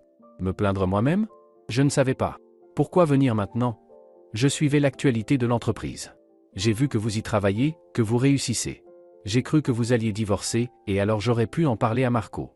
Mais j'ai appris que vous vivez toujours ensemble. Alors j'ai pensé que vous deviez connaître la vérité. Pour décider. Décider quoi? Rester avec lui ou partir? Je ne détruirai pas votre famille si vous choisissez de la garder. J'irai dans une autre ville, j'élèverai mon enfant seul. Mais si vous divorcez, vous espérez l'épouser? Elle secoua la tête. Non. Je ne l'aime plus. Il a montré son vrai visage quand il m'a laissé pour une plus jeune. Mais un enfant a besoin d'un père. Au moins d'un soutien financier, d'une présence. Nous restâmes silencieuses. Dans ma tête, le chaos. Mon mari m'avait trompé non pas avec une, mais avec au moins 2 femmes. Et l'une d'elles allait avoir son enfant. Nos enfants auraient un demi-frère ou une demi-sœur. Comment leur expliquer? Merci de m'avoir dit la vérité, finis-je par dire. J'ai besoin de temps pour réfléchir. Bien sûr. Voici mon numéro, dit-elle en tendant une carte. Appelez-moi quand vous aurez décidé. J'ai encore 4 mois avant l'accouchement. Elle partit. Je restai figé, puis me servis un verre de vin. Puis un autre. Quand Marco rentra, j'étais ivre. Chiara, tu bois? Il me regarda, surpris, la bouteille vide sur la table. Pourquoi pas? Ou c'est réservé aux hommes qui réussissent? Qu'est-ce qui s'est passé? Je viens de recevoir Valeria Rossi. Tu la connais? Il pâlit. Comment tu? Elle est enceinte, Marco. De toi. 5 mois. Il s'effondra sur le canapé, la tête dans les mains. Impossible. On se protégeait. Apparemment pas assez. Félicitations, tu vas encore être père. Chiara, je ne savais pas. Je jure que si j'avais su. Quoi? Tu ne l'aurais pas quitté pour Elena? Ou tu n'aurais jamais commencé à me tromper? J'étais un imbécile. Crise de la quarantaine, je ne sais pas. Je voulais me sentir jeune, désiré. Et tu t'es senti jeune? Ça en valait la peine. Il leva vers moi des yeux pleins de larmes. Non, ça ne valait rien. J'ai perdu toi, détruit ma famille. Et maintenant ça. Qu'est-ce que tu vas faire? Je ne sais pas. Et toi? Tu veux divorcer? Je me levai, titubé, m'appuyai au mur. Tu sais quoi, Marco? Je suis épuisé. Fatigué de tes mensonges, de tes tromperies, de tes humiliations. Fatigué de faire semblant pour les enfants. Oui, je veux divorcer. Mais pas tout de suite. Laisse-moi préparer Luna et Matteo. Et réfléchir à la suite. Je ne veux pas te perdre. Tu m'as déjà perdu. Quand tu as dit que j'étais une honte, indigne de ton gala. Quand tu as ramené ta maîtresse chez nous. Quand tu as conçu un enfant ailleurs. Je partis dans la chambre, le laissant au salon. Toute la nuit, impossible de dormir. Je pensais à l'avenir. Comment le dire aux enfants? Comment partager les biens? Où vivre? Plus de questions que de réponses. Le matin, malgré la gueule de bois, j'allais travailler. J'avais besoin de m'évader, de me plonger dans mes dossiers. Une grosse négociation avec un investisseur londonien se préparait, et je finalisais la présentation. Une surprise m'attendait dans mon bureau. Un homme d'une quarantaine d'années, élégant, costume de luxe, était assis. Chiara Nicoletti? Alessandro Bernardi, Société d'investissement européen en capital. Désolé d'arriver sans prévenir, mais j'ai une proposition qui pourrait vous intéresser. Je vous écoute. Nous suivons vos succès dans cette entreprise. Résultat impressionnant en si peu de temps. Nous aimerions vous confier la direction marketing de notre nouveau projet. C'est à l'échelle européenne, bureau à Londres, salaire, il prononça un chiffre 5 fois supérieur à mon revenu actuel. C'est très inattendu. Je comprends. Mais nous savons reconnaître les talents. Vous êtes exactement la personne qu'il nous faut. Jeune, pardonnez-moi, j'espère que vous ne serez pas vexé si je vous dis que vous ne faites pas plus de 35 ans. Je souris. Je ne suis pas vexé. Mais j'ai besoin de réfléchir. J'ai une famille, des enfants. Bien sûr. Nous sommes prêts à vous offrir un logement à Londres, prendre en charge le déménagement, inscrire vos enfants dans les meilleures écoles. Réfléchissez. Voici ma carte. J'attends votre réponse dans les 2 semaines. Il partit, me laissant avec sa carte de visite en main. Londres. Une nouvelle vie. L'occasion de tout recommencer à zéro. Tentant. Toute la journée, impossible de me concentrer sur le travail. La proposition de Bernardi tournait en boucle dans ma tête. Le soir, j'appelais Sylvia et lui racontais tout, Valeria, et l'offre de poste. Incroyable. Ta vie est digne d'une série. Une maîtresse enceinte de ton mari et une offre de job de rêve le même jour. Qu'est-ce que je dois faire, Sylvia? Et toi, qu'est-ce que tu veux? Oublie ton mari, tes enfants, ses maîtresses. Qu'est-ce que toi tu veux, Chiara? Je veux être heureuse. Me réveiller le matin avec de la joie, pas avec un poids dans la poitrine. Être reconnue, respectée. Réaliser mon potentiel. Alors la réponse est claire. Accepte Londres. Commence une nouvelle vie. Et les enfants? Ce sont déjà des ados. Luna sera à l'université dans 3 ans, Matteo dans 5. Ils comprendront. Après tout, tu as droit au bonheur. Le soir, je réunis un conseil de famille. Marco, Luna, Matteo. Tous assis autour de la table, attendant que je parle. J'ai une grande nouvelle. On m'a proposé un poste à Londres. Un poste important, avec de belles perspectives. Tu veux partir? Demanda Luna. J'y réfléchis. Mais je veux d'abord connaître votre avis. Et nous, on viendra avec toi, demanda Matteo. Si vous le voulez. Les écoles y sont excellentes, les opportunités plus nombreuses. Et papa? Demanda Luna en regardant Marco. Papa restera ici. Son travail, sa vie sont ici. Vous divorcez. Ce n'était pas une question, mais une affirmation. Luna avait toujours été perspicace. Je regardais Marco. Il hocha la tête. Oui, ma chérie. Ta maman et moi avons décidé de divorcer. Mais ça ne veut pas dire qu'on cessera de vous aimer. Vous serez toujours nos enfants, les plus précieux. Simplement, nous ne pouvons plus vivre ensemble comme mari et femme. Matteo éclata en larmes. Luna le serra dans ses bras, retenant difficilement ses propres sanglots. C'est à cause de cette femme de la compta? Je ne suis plus un enfant. J'ai entendu vos disputes. Et à l'école, on m'a dit qu'on avait vu papa avec une blonde. Les enfants savaient. Bien sûr. Les enfants sentent toujours plus que ce qu'on croit. C'est une des raisons, dis-je honnêtement. Mais pas la seule. Ton papa et moi sommes devenus des étrangers. Ça arrive. Moi je veux rester avec maman, dit Luna. Si elle part à Londres, j'irai avec elle. Moi aussi, ajouta Matteo. Marco avait l'air brisé.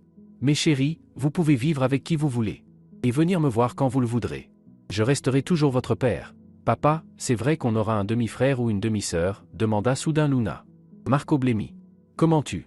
Cette femme est venue cet après-midi. J'étais à la maison, malade. Elle ne savait pas que j'étais ta fille, elle pensait que j'étais une amie de maman. Elle a parlé de sa grossesse. Voilà. Tout ce qui était caché est devenu public. Oui, souffla Marco. C'est vrai.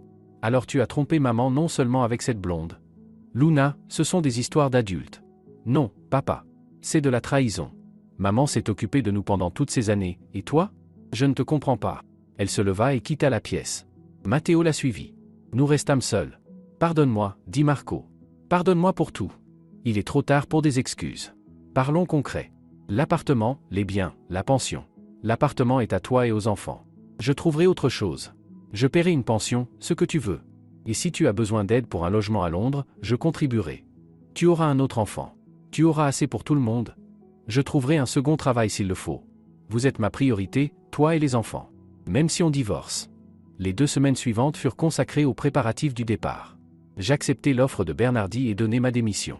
Lorenzo était déçu, me proposa une promotion, une augmentation, mais ma décision était prise. C'est une perte pour nous, Chiara. Vous avez tant apporté.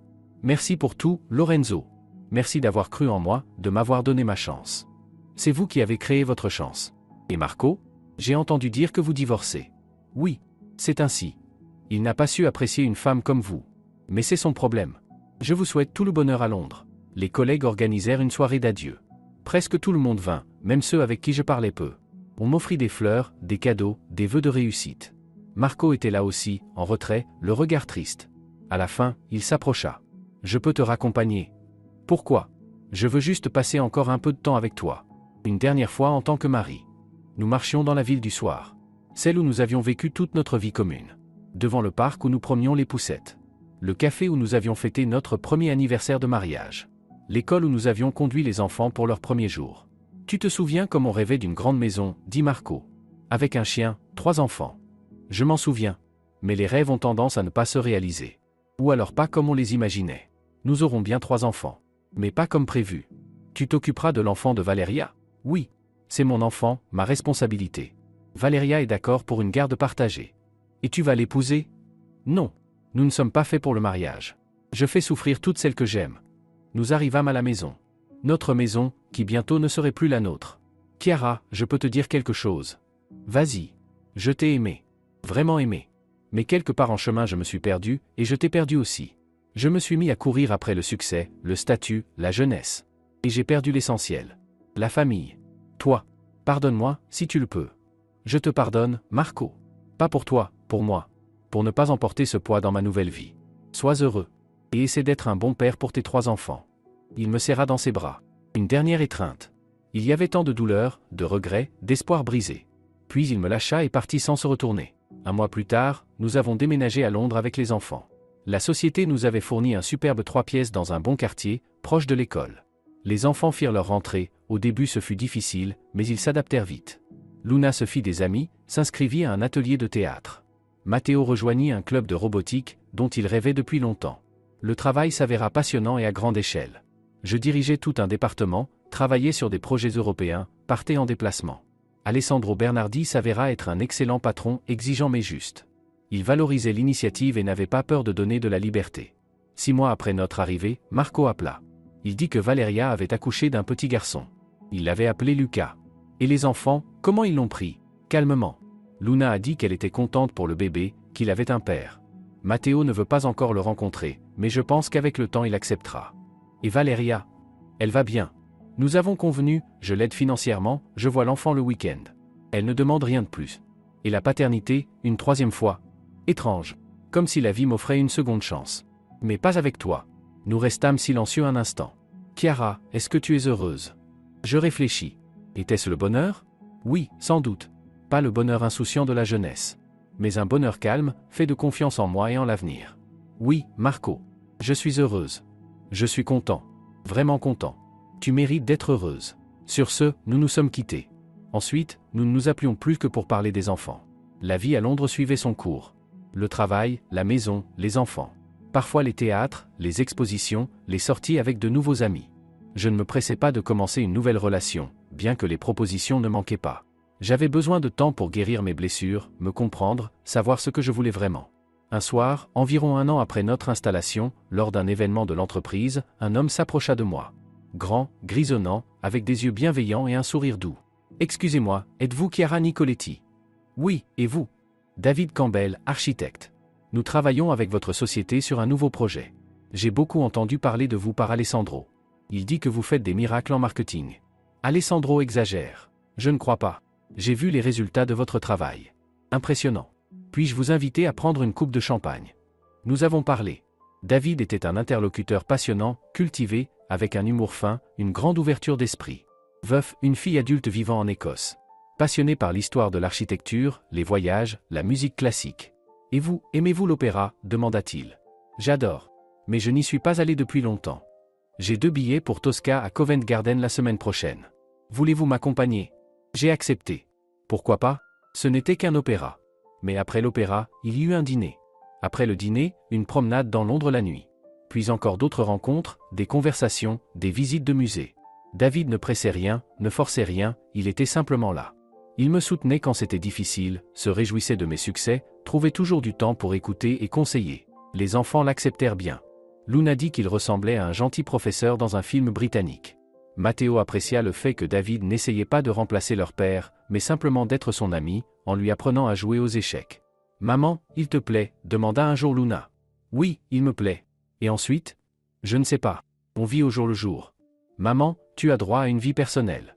Avec Matteo, on est grand, on partira bientôt faire nos études. Ne reste pas seul à cause de nous. » Ma fille grandissait sage. Encore 6 mois passèrent. David et moi étions devenus un vrai couple. Nous ne vivions pas ensemble, mais nous passions beaucoup de temps l'un avec l'autre. Il me présenta sa fille quand elle vint passer ses vacances. Une charmante jeune femme, étudiante en histoire de l'art à Édimbourg. Pour les fêtes de fin d'année, les enfants partirent chez Marco. Il avait acheté une maison à la campagne et voulait leur montrer. Je restais à Londres, j'avais prévu de passer le nouvel an avec David. Le réveillon ensemble, puis une semaine à Vienne. Le 31 décembre au soir, alors que nous préparions la fête, le téléphone sonna. Marco. Chiara, bonne année. Merci, à toi aussi. Et les enfants? Très bien. Ils s'amusent, préparent des salades. Lucas est là aussi, Valéria l'a amené. Matteo joue avec lui. Je suis contente. Alors il a accepté son petit frère? Oui. Chiara, je voulais te dire merci. Merci pourquoi? De ne pas avoir monté les enfants contre moi, de me permettre de les voir, de les avoir élevés aussi bien. Ce sont nos enfants, Marco. Nos enfants à tous les deux. Peu importe ce qui arrive entre nous, ils n'y sont pour rien. Luna m'a dit que tu voyais quelqu'un. Un architecte, je crois. Oui, c'est vrai. C'est un homme bien? Très. Je suis content pour toi. Vraiment. Sois heureuse, Chiara. Tu le mérites. Merci. Toi aussi, sois heureux. Bonne année.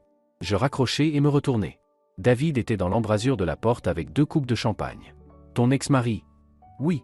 Il m'a souhaité la bonne année. C'est dur? Non. C'est juste que tant d'années ensemble, et voilà comment ça s'est terminé. Mais une nouvelle histoire commence. Il me tendit une coupe. À la nouvelle vie, au nouveau bonheur. Nous avons trinqué. Dehors, les feux d'artifice éclataient déjà. Nouvelle année. Nouvelle vie. Nouvel mois. 2 ans passèrent. J'étais devenue vice-présidente marketing dans la société.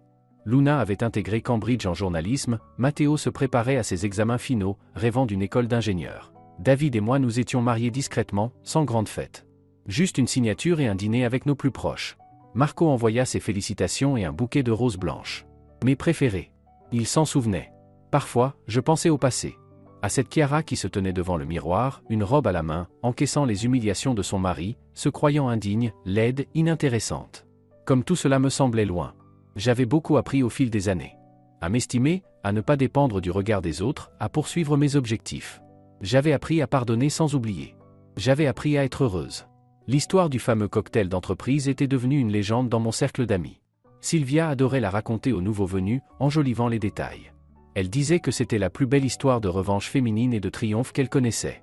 Mais pour moi, ce n'était pas une histoire de revanche. C'était une histoire d'éveil. Comment l'humiliation avait servi de tremplin vers une nouvelle vie. Comment la douleur s'était transformée en force. Comment, de chenille, j'étais devenu papillon. Il m'arrivait de croiser Marco lors d'événements scolaires ou de fêtes familiales. Nous nous saluions poliment, parlions des enfants. Il paraissait vieilli, fatigué. Toujours dans la même entreprise, vivant seul.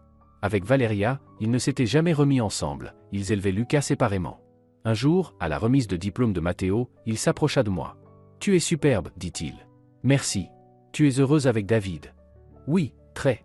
Tu sais, je pense souvent à ce qui se serait passé si je n'avais pas prononcé ces mots à propos du cocktail. Peut-être que tout aurait été différent. Non, Marco. Si ce n'avait pas été ça, autre chose aurait fini par être la goutte de trop. Nous y allions depuis longtemps. Tu as sans doute raison. Mais je regrette quand même. Je regrette de ne pas t'avoir apprécié, de t'avoir perdu. Ne regrette pas. Tu as les enfants, ton travail, une nouvelle vie. Profitant. Et toi? Tu m'as pardonné. Depuis longtemps. Pas pour toi, pour moi. La rancune est un poids trop lourd, je ne voulais pas l'emporter dans ma nouvelle vie. Merci. Ça compte beaucoup pour moi. Nous nous sommes tus, regardant notre fils recevoir son diplôme. Grand, beau jeune homme. Notre fierté. Nous avons élevé de merveilleux enfants, dit Marco. Oui, nous les avons élevés ensemble. Merci pour ça. Merci à toi aussi. Malgré tout, nous avons vu une belle famille. À une époque. Puis nous avons repris chacun notre route. Vers nos vies, nos proches, notre bonheur ou notre malheur. Le soir, quand la fête fut terminée et que les invités furent partis, David m'enlaça. À quoi penses-tu? À la vie. À quel point elle est étrange. Parfois il faut traverser la douleur et l'humiliation pour se trouver et trouver le bonheur. Philosophique. Mais tu sais quoi? Je suis reconnaissant à ton ex-mari. Reconnaissant? Pourquoi? D'avoir été assez stupide pour te perdre. Sinon, je n'aurais jamais rencontré la femme de mes rêves. Je souris et me blottis contre lui. La lune brillait dehors, les enfants dormaient dans leur chambre, et l'homme que j'aimais était près de moi. La vie s'était remise en ordre. Pas parfaite, pas féerique, mais vraie. L'histoire de ce cocktail était restée derrière moi. Comme un rappel que parfois les moments les plus douloureux deviennent des tournants vers le meilleur. Et qu'il n'est jamais trop tard pour commencer une nouvelle vie, devenir celle qu'on a toujours voulu être. Je reçois souvent des lettres de femmes qui ont entendu mon histoire par des connaissances communes. Elles me demandent comment trouver la force de changer de vie. Je réponds toujours la même chose, croyez en vous. Vous êtes plus forte, plus intelligente, plus belle que vous ne le pensez. Ne laissez personne vous convaincre du contraire. Et souvenez-vous, on n'a qu'une vie, et il faut la vivre de façon à ne pas avoir de regrets. Mon amie Sylvia, qui m'avait aidé à me transformer pour ce fameux cocktail, aime plaisanter, il faudrait écrire un livre sur ton histoire. Ce serait un best-seller. Peut-être qu'un jour je l'écrirai. Mais pour l'instant je suis trop occupé à vivre. Une vie réelle, pleine, heureuse. Ma fille Luna, désormais en 3e année de journalisme, m'a dit un jour, « Maman, je suis fière de toi. Tu m'as montré qu'une femme peut tout. Qu'elle peut tomber et se relever, recommencer, réussir et être heureuse. Merci pour cette leçon. » Et Matteo, mon sérieux futur ingénieur, m'a confié un jour, « Tu sais, maman, quand vous avez divorcé avec papa, j'étais en colère. Contre toi, contre lui, contre le monde. Puis j'ai vu comment tu avais changé, comment tu t'étais épanoui. Et j'ai compris, parfois, une séparation, ce n'est pas une fin, mais le début de quelque chose de meilleur. » Mes enfants avaient grandi sages. Peut-être parce qu'ils n'avaient pas vu une image idéale de famille, mais la vraie vie avec toutes ses difficultés. Quant à Marco, nous entretenons des relations cordiales. C'est un bon père, il voit régulièrement les enfants, les soutient financièrement, s'intéresse à leur vie. Avec Lucas, son fils avec Valeria, il entretient aussi de bons rapports. Le petit passe souvent du temps avec lui, et joue avec mes enfants quand ils vont chez leur père. Valeria Rossi s'était révélée être une femme équilibrée. Nous nous étions même croisés 2 ou 3 fois lors d'événements pour enfants, et nous avions échangé normalement. Elle s'était mariée, avait eu un autre enfant. Elle disait être heureuse. La vie avait remis chaque chose à sa place. Et récemment, il m'est arrivé une histoire amusante. J'étais en déplacement à Milan pour rencontrer des partenaires. Après les négociations, j'ai décidé de me balader dans le centre et je suis entré dans un café. C'est là que j'ai croisé Elena, la fameuse blonde de la comptabilité. Elle avait beaucoup changé. Elle avait grossi, perdu de son charme, et paraissait fatiguée. En me voyant, elle voulut d'abord s'éclipser, puis elle s'approcha. « Chiara, bonjour. »« Bonjour, Elena. Je peux m'asseoir? Je voulais m'excuser. Pour tout. Pour avoir été la maîtresse de votre mari, pour ce que j'ai dit à la soirée. J'étais jeune et stupide. Tout ça, c'est du passé, Elena. Vous savez, je pensais vraiment que Marco allait m'épouser. Il me le promettait. Il disait qu'il divorçait, qu'il m'aimait. Et puis vous êtes apparue dans l'entreprise, si belle, si brillante et il m'a oublié en une seconde. J'ai compris ce jour-là que je n'étais qu'un jouet. Je suis désolé. Inutile. J'ai eu une bonne leçon. Je me suis marié ensuite avec un homme simple, nous avons 2 enfants, nous vivons modestement mais heureux. Et vous savez ce qui est drôle? Maintenant je vous comprends. Je comprends ce que c'est que de rester à la maison avec les enfants, de gérer la maison, de s'oublier soi-même. Et je comprends combien c'est lâche, de la part d'un mari, d'humilier sa femme pour ça. Nous avons encore parlé un peu, puis nous nous sommes quittés. La vie lui avait donné sa leçon. Comme elle me l'avait donnée à moi, autrefois. Dans l'avion du retour vers Londres, je pensais à tout ce qui s'était passé au fil des années. À ce fameux cocktail qui avait bouleversé ma vie. Aux paroles de mon mari qui m'avait tant blessé, mais qui, au final, m'avait poussé à changer. Où crois-tu aller? Avec ta tête, tu vas me couvrir de honte devant toute l'entreprise. Ces mots, je m'en souviens encore. Mais aujourd'hui, ils ne font plus mal. Au contraire, ils me rappellent le chemin parcouru. De l'épouse humiliée à la vice-présidente d'une grande société. De la femme qui n'osait pas aller à une soirée à celle qui fait des présentations devant des centaines de personnes. De l'épouse qu'on cachait à la femme qu'on admire. Mais le plus important, ce n'était ni la carrière ni le succès. Le plus important, c'était que j'avais appris à me respecter, à m'estimer. J'avais appris à ne pas dépendre du regard des autres. J'avais appris à être heureuse. David m'attendait à l'aéroport avec un bouquet de pivoine, mes fleurs préférées. Alors, ce voyage d'affaires? Parfait. Le contrat est signé, tout le monde est ravi. Je n'en ai jamais douté. On rentre? On rentre. À la maison, une table dressée m'attendait, et les enfants étaient là pour le week-end. Luna avec son petit ami, étudiant en physique. Matteo avec une fille de sa promo. Maman, on a décidé, commença Luna pendant le dîner. Cet été on voudrait partir en vacances tous ensemble. Toi, David, Matteo et moi. Peut-être la mer? Ou un tour en Europe? Excellente idée, approuva David. Ça fait longtemps qu'on n'est pas partis tous ensemble. Je les regardais, ma nouvelle famille, mes enfants devenus grands, mon mari que j'aimais, et mon cœur débordait de chaleur. Oui, la vie n'avait pas été simple. Oui, j'avais traversé la douleur, la trahison, l'humiliation. Mais tout cela m'avait mené ici, à ce moment, à ce bonheur. Et vous savez quoi? Je suis reconnaissante. Pour tout et pour tous. Même pour Marco et ses paroles cruelles.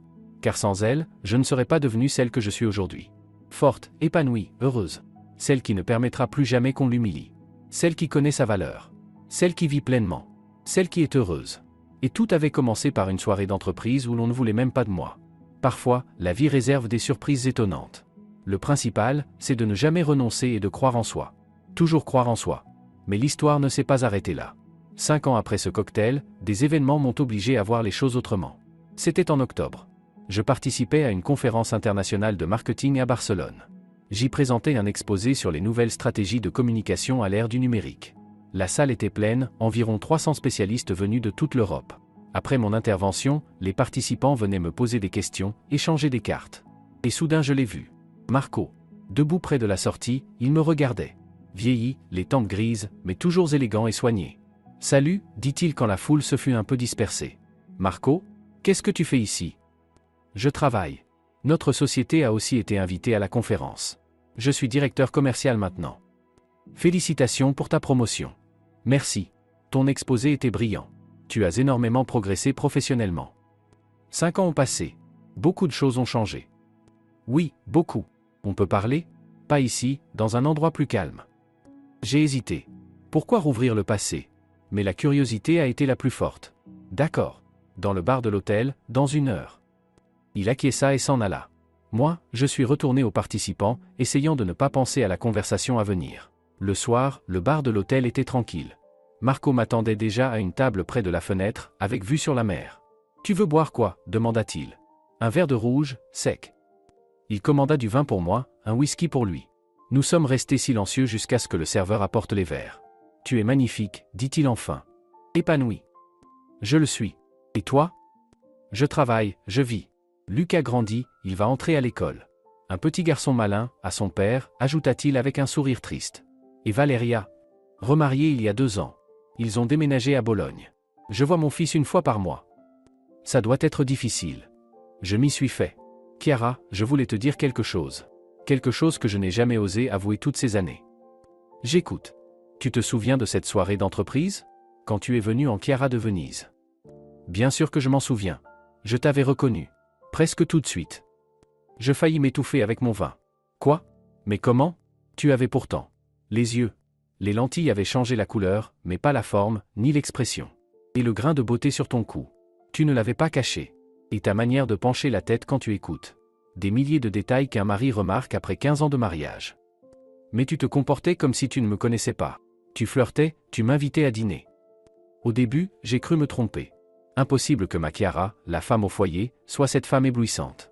Mais plus je te regardais, plus j'étais convaincu. Et j'ai compris que tu jouais un rôle. Que tu voulais me donner une leçon. Pourquoi ne pas l'avoir dit tout de suite? Par orgueil. Par colère. Et par curiosité. Je voulais voir jusqu'où tu irais. Et puis il était trop tard. Tu m'as montré quel idiot j'avais été. Tu m'as montré la femme que je n'avais pas su apprécier, que j'avais rabaissée. Et tu es resté silencieux tout ce temps. Que pouvais-je dire? Que je t'avais reconnu mais que je faisais semblant. Ça aurait été pire encore. J'espérais que tu avouerais toi-même et qu'on en parlerait. Mais tu as continué ton jeu. Et puis Valéria est arrivée avec sa grossesse et tout a basculé. Je restais stupéfaite. Toutes ces années, je croyais l'avoir trompé, lui avoir donné une leçon. Mais il savait. Il savait et s'était tu. Pourquoi me le dire maintenant? Parce que je veux que tu connaisses la vérité. Je n'étais pas l'imbécile aveugle que sa femme a manipulé. J'étais seulement un imbécile qui comprenait qu'il perdait tout, mais qui ignorait comment arrêter la chute. L'orgueil, tu comprends? Ce maudit orgueil masculin. Tu pouvais tout changer. Avouer, demander pardon, essayer de réparer. J'aurais pu, mais je ne l'ai pas fait. Et c'est ma croix. J'y pense chaque jour. Surtout quand je vois nos enfants, comme ils ont grandi, comme ils sont devenus formidables. C'est ton mérite. Pas seulement le mien. Tu as participé à leur éducation. Financièrement. Mais toi, tu leur as donné l'essentiel, la confiance en eux, la capacité d'aimer et de pardonner, la force d'avancer malgré tout. Luna m'a dit comment tu l'as soutenue quand elle a eu des problèmes avec son petit ami. Matteo m'a parlé de l'aide que tu lui as donnée pour choisir sa voie. Moi, je n'aurais pas su leur apporter ça. Nous nous sommes tus, regardant la mer par la fenêtre. Le soleil se couchait, colorant l'eau de reflets dorés et roses. Tu sais ce qui est le plus terrible, reprit Marco. C'est que je t'aime toujours. La Chiara que je rabaissais, la Chiara qui est arrivée à la soirée et qui a conquis tout le monde, la Chiara devenue femme d'affaires accomplie. Toutes ces versions de toi, je les aime. Mais je l'ai compris trop tard. Marco, ne dis rien. Je n'attends ni réponse ni pardon. Je voulais juste que tu saches. Et aussi merci. Merci pourquoi? Pour la leçon. Tu m'as donné la plus grande leçon de ma vie. Qu'il ne faut jamais considérer les gens comme acquis. Qu'il faut savoir apprécier ce qu'on a. Que les apparences sont trompeuses et que la vraie beauté vient de l'intérieur. Une leçon cher payée. Oui, mais nécessaire. Tu sais, après notre divorce, j'ai beaucoup réfléchi. J'ai même consulté un psy. J'essayais de comprendre pourquoi j'étais devenu ainsi. Et j'ai compris, j'avais peur.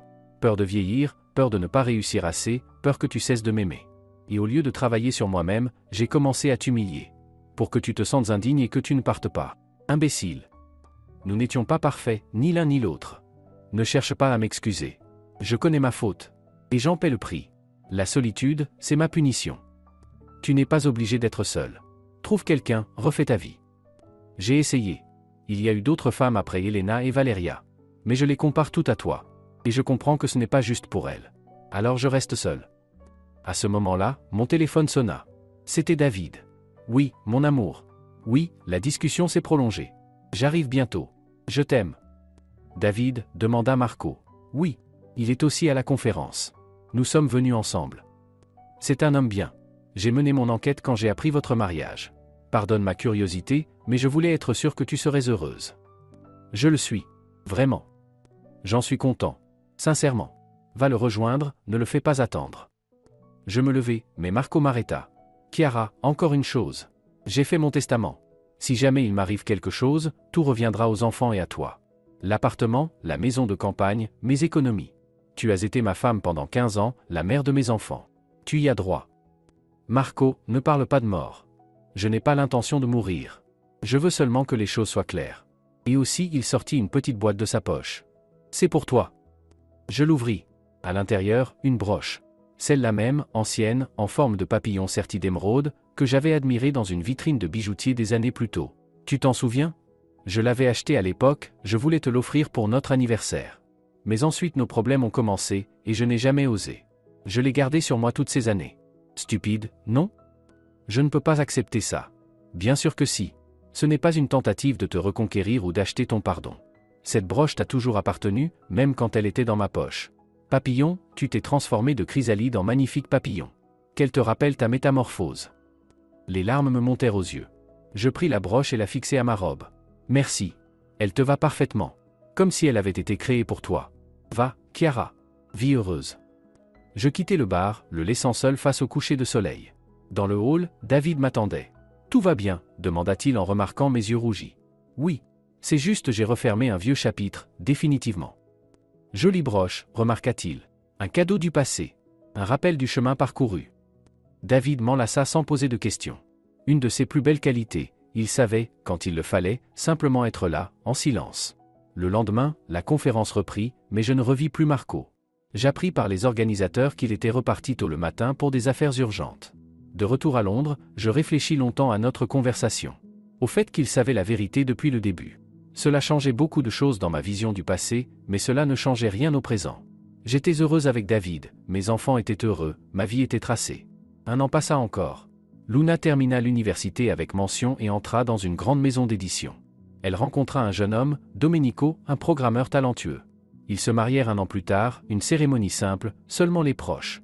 Marco vint, offrant au jeune marié un appartement. « Papa, c'est trop », protesta Luna. « C'est ce que j'aurais dû donner à ta mère il y a bien des années.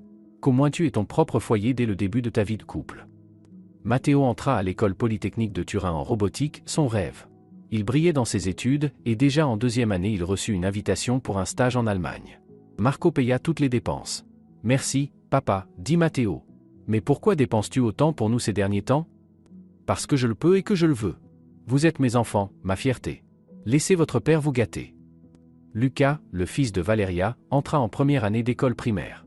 Marco l'Y accompagna le jour de la rentrée et le présenta officiellement à nos enfants comme leur frère. Le garçon était gentil, un peu timide, et ressemblait beaucoup à Marco enfant. Je l'avais vu sur des photos. « Tata Chiara, dit-il, papa m'a dit que vous étiez très intelligente et gentille. C'est vrai ?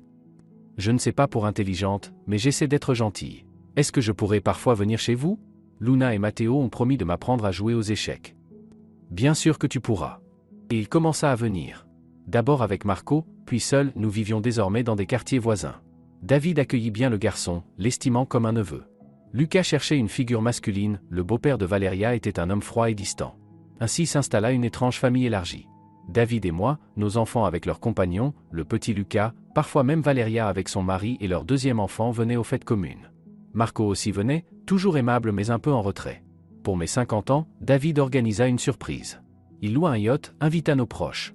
Nous avons navigué sur la Tamise, dîné, dansé. C'était magique.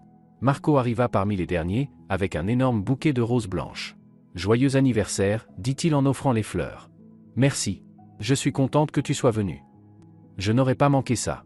50 ans, c'est une date importante. » « Ne me le rappelle pas, plaisantai-je. Je me sens au maximum comme si j'avais 35 ans. »« Tu en parais 30, répondit-il sérieusement. Le bonheur te va bien. » Toute la soirée, il resta en retrait, parlant surtout avec les enfants et les petits-enfants. Luna avait déjà une petite fille. Mais plusieurs fois, je surpris son regard sur moi. Un regard triste, plein de regrets. Avant de partir, il s'approcha de moi. « Chiara, puis-je te parler une minute en privé ?» Nous sortîmes sur le pont. Londres brillait de ses lumières, la musique jouait doucement. Je voulais dire merci pour tout. Pour les enfants, pour les années ensemble, même pour cette leçon du dîner d'entreprise. Tu m'as rendu meilleur. Tard, peut-être, et nous ne sommes plus ensemble, mais je suis devenu meilleur grâce à toi. Marco, inutile. Tout cela appartient au passé. Je sais. Mais je voulais que tu saches, ces 15 années avec toi furent les meilleures de ma vie. Même quand tout s'est gâté, même quand je me suis comporté comme le pire des salauds. Tu étais la lumière de ma vie. Et tu le restes, même à distance. Tu auras encore une chance d'être heureux. Peut-être. Ou peut-être que ma destinée était autre. Donner la vie à de merveilleux enfants, faire partie de ton histoire, même pas la plus lumineuse. Toutes les vies n'ont pas un happy end. Parfois, ce n'est qu'une fin de chapitre et le début d'un autre. Il m'embrassa le front et partit. Je ne le revis plus ce soir-là. 2 mois plus tard, Valeria m'appela, la voix inquiète. « Chiara, excusez-moi de vous déranger. Savez-vous où est Marco ? Il devait venir chercher Lucas hier, mais il n'est pas venu. Il ne répond pas aux appels. » Une inquiétude me serra la poitrine. « Non. Je vais appeler les enfants, peut-être qu'ils savent. » Mais eux non plus ne savaient rien. La dernière fois que Marco avait donné signe de vie, c'était 3 jours plus tôt. Nous nous alarmâmes. Matteo alla chez lui, la porte n'était pas fermée. On retrouva Marco dans son bureau. Une crise cardiaque. Les médecins dirent que ce fut rapide, sans souffrance. Sur son bureau, une lettre m'était adressée. « Chiara, si tu lis ceci, c'est qu'il m'est arrivé quelque chose. Ne sois pas triste pour moi. J'ai eu une bonne vie, malgré mes erreurs. J'ai eu toi, nos merveilleux enfants, même le petit Lucas. C'est plus que beaucoup n'ont jamais. Je sais que tu penses que ce dîner d'entreprise a changé ta vie. Mais tu sais quoi ? Il a changé la mienne aussi. En te voyant autrement, j'ai compris qui j'avais perdu. Et même si rien ne pouvait être réparé, ce savoir m'a rendu plus humain. Je n'ai qu'une demande, veille sur Lucas. Valeria est une bonne mère, mais le garçon aura besoin de soutien. Tu as toujours su aimer les enfants, qu'ils soient les tiens ou non. Merci pour tout. Pour l'amour que tu m'as donné. Pour nos enfants. Pour la leçon. Pour m'avoir laissé rester dans ta vie, ne serait-ce que comme ami et père de nos enfants. Sois heureuse. Tu mérites ce bonheur. Toujours t'ayant aimé. Marco. PS dans le coffre, code la date de notre mariage, se trouve quelque chose pour les enfants. Et pour toi. Accepte-le. Non pas comme une tentative d'acheter ton pardon, mais comme reconnaissance pour les années passées ensemble. Je pleurais en lisant cette lettre. Je pleurais les années perdues, les occasions manquées, l'amour qui avait existé mais n'avait pas survécu. Dans le coffre se trouvaient des documents de compte pour les enfants, y compris pour Lucas. À chacun, il avait laissé une somme importante pour leurs études et leur vie d'adulte. Et une enveloppe pour moi. À l'intérieur, une photo de notre mariage et un mot, nous étions heureux. Souviens-toi de nous ainsi. Les funérailles furent modestes, seulement les proches. Les enfants furent courageux, mais je voyais leurs larmes. Luna prononça un discours, évoquant les meilleurs souvenirs avec leur père. Matteo posa simplement une rose blanche, les fleurs préférées de papa, sur le cercueil. Le petit Lucas pleurait, sans comprendre tout à fait que son père ne reviendrait plus. Je l'enlaçai, le serrai contre moi. Tata Chiara, papa est au ciel maintenant. Oui, mon chéri. Et il nous voit? Bien sûr qu'il nous voit. Et il nous aime. Après l'enterrement, nous sommes allés chez nous. Tous, les enfants, les petits-enfants, Valeria et sa famille. Nous nous sommes assis, avons évoqué des souvenirs, ri et pleuré. Marco était un homme compliqué, mais il faisait partie de nos vies, le père de nos enfants. Le soir, quand tout le monde fut parti, David m'enlaça. C'est dur? Oui. Malgré tout, nous avons vécu 15 ans ensemble. Il est le père de mes enfants. Et je crois qu'il n'a jamais réussi à se pardonner complètement. Parfois, le plus difficile, c'est de se pardonner à soi-même. Tu sais ce qui est étrange? Ce fameux dîner d'entreprise, celui d'où tout a commencé, où c'est terminé, selon le point de vue, il a changé nos deux vies. Moi, j'y ai trouvé ma voie, une nouvelle vie, toi. Et lui? Il a tout perdu, mais il a gagné une chose, la compréhension. La compréhension de ses erreurs. La vie est compliquée. Parfois les pertes mènent à des acquis, et les acquis à des pertes. Mon philosophe, souris-je à travers mes larmes. Encore une année passa. La vie continuait. Luna eut son deuxième enfant, un garçon. On l'appela Marco, en hommage à son grand-père. Matteo termina l'université et reçut une offre dans une grande entreprise informatique. Lucas venait souvent chez nous, il s'entendait bien avec les enfants de Luna, et m'appelait grand-mère Chiara. Un jour, Valeria vint me voir. Chiara, merci pour tout. D'avoir accueilli Lucas, de le soutenir. Pas de quoi. C'est un bon garçon. Vous savez, Marco avait raison. Dans sa lettre, qu'il m'avait laissée aussi, il écrivait que vous étiez une femme exceptionnelle. Qu'il avait été idiot de vous perdre. Et que si c'était à refaire, il n'aurait jamais prononcé ces mots à propos du dîner d'entreprise. Mais alors rien n'aurait changé. Je serais restée cette femme écrasée à la maison, et lui aurait continué à me tromper. Peut-être. Ou peut-être que vous auriez parlé et réglé vos problèmes. Nous ne le saurons jamais. La vie ne connaît pas le conditionnel. Vous l'avez pardonné. Depuis longtemps. Déjà quand je suis parti à Londres. La colère et le ressentiment, c'est un fardeau trop lourd. Je ne voulais pas l'emmener dans ma nouvelle vie. Vous êtes forte. Je le suis devenu. Grâce à lui ou malgré lui, ce n'est plus important. L'important, c'est que je le suis devenu. Pour le 5e anniversaire de la mort de Marco, nous nous sommes tous retrouvés au cimetière.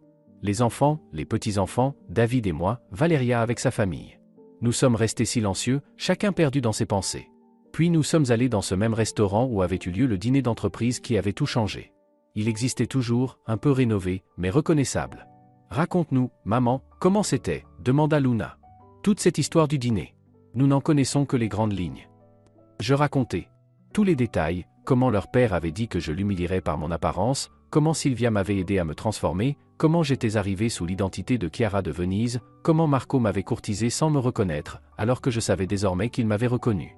Incroyable, s'exclama mon gendre. On dirait un film. La vie est parfois plus forte que le cinéma, remarqua David. Maman, tu regrettes, demanda Matteo. Regretter quoi? Que tout se soit passé ainsi? Peut-être que si tu n'étais pas allé à ce dîner. Si je n'y étais pas allé, je serais restée cette femme malheureuse qui accepte d'être humiliée. Il n'y aurait pas eu ma carrière, mon départ à Londres, ma rencontre avec David. Oui, ça a fait mal. Oui, ça a été difficile. Mais ça m'a forgé. Et je remercie le destin pour cette leçon. Même pour la trahison de papa, s'étonna Luna. Même pour ça. Ça a été le catalyseur du changement.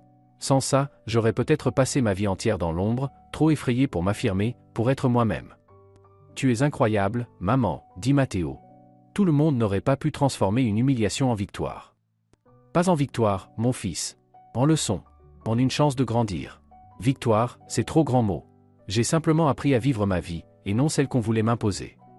Le soir, chez nous, je feuilletais de vieilles photos. Nous jeunes avec Marco, amoureux. Notre mariage. La naissance de Luna. Puis de Matteo. Les fêtes, les vacances, les jours ordinaires. David vint derrière moi, m'enlaça.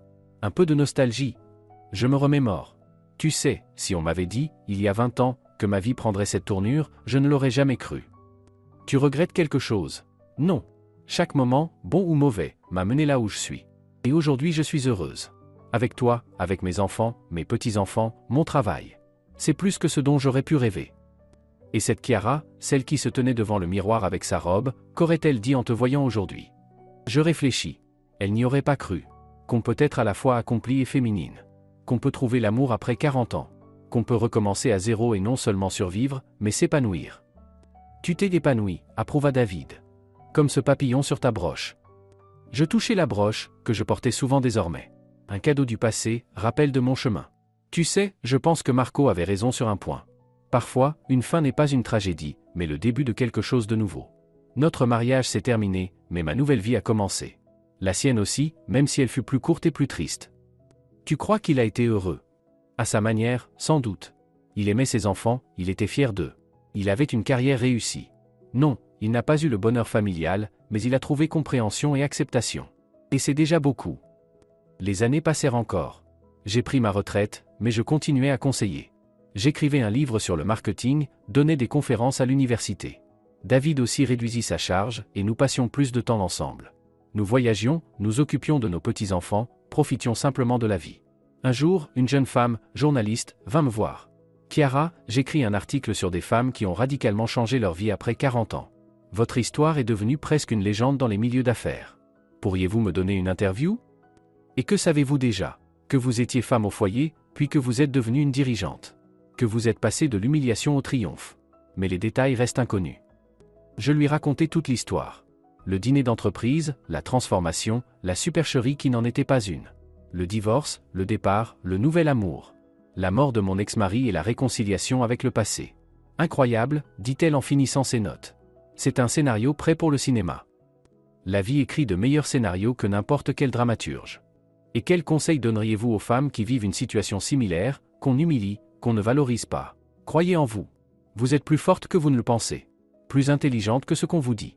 Plus belle que ce que vous voyez dans le miroir. Ne laissez personne, même la personne la plus proche, vous convaincre du contraire. Et souvenez-vous, il n'est jamais trop tard pour commencer une nouvelle vie.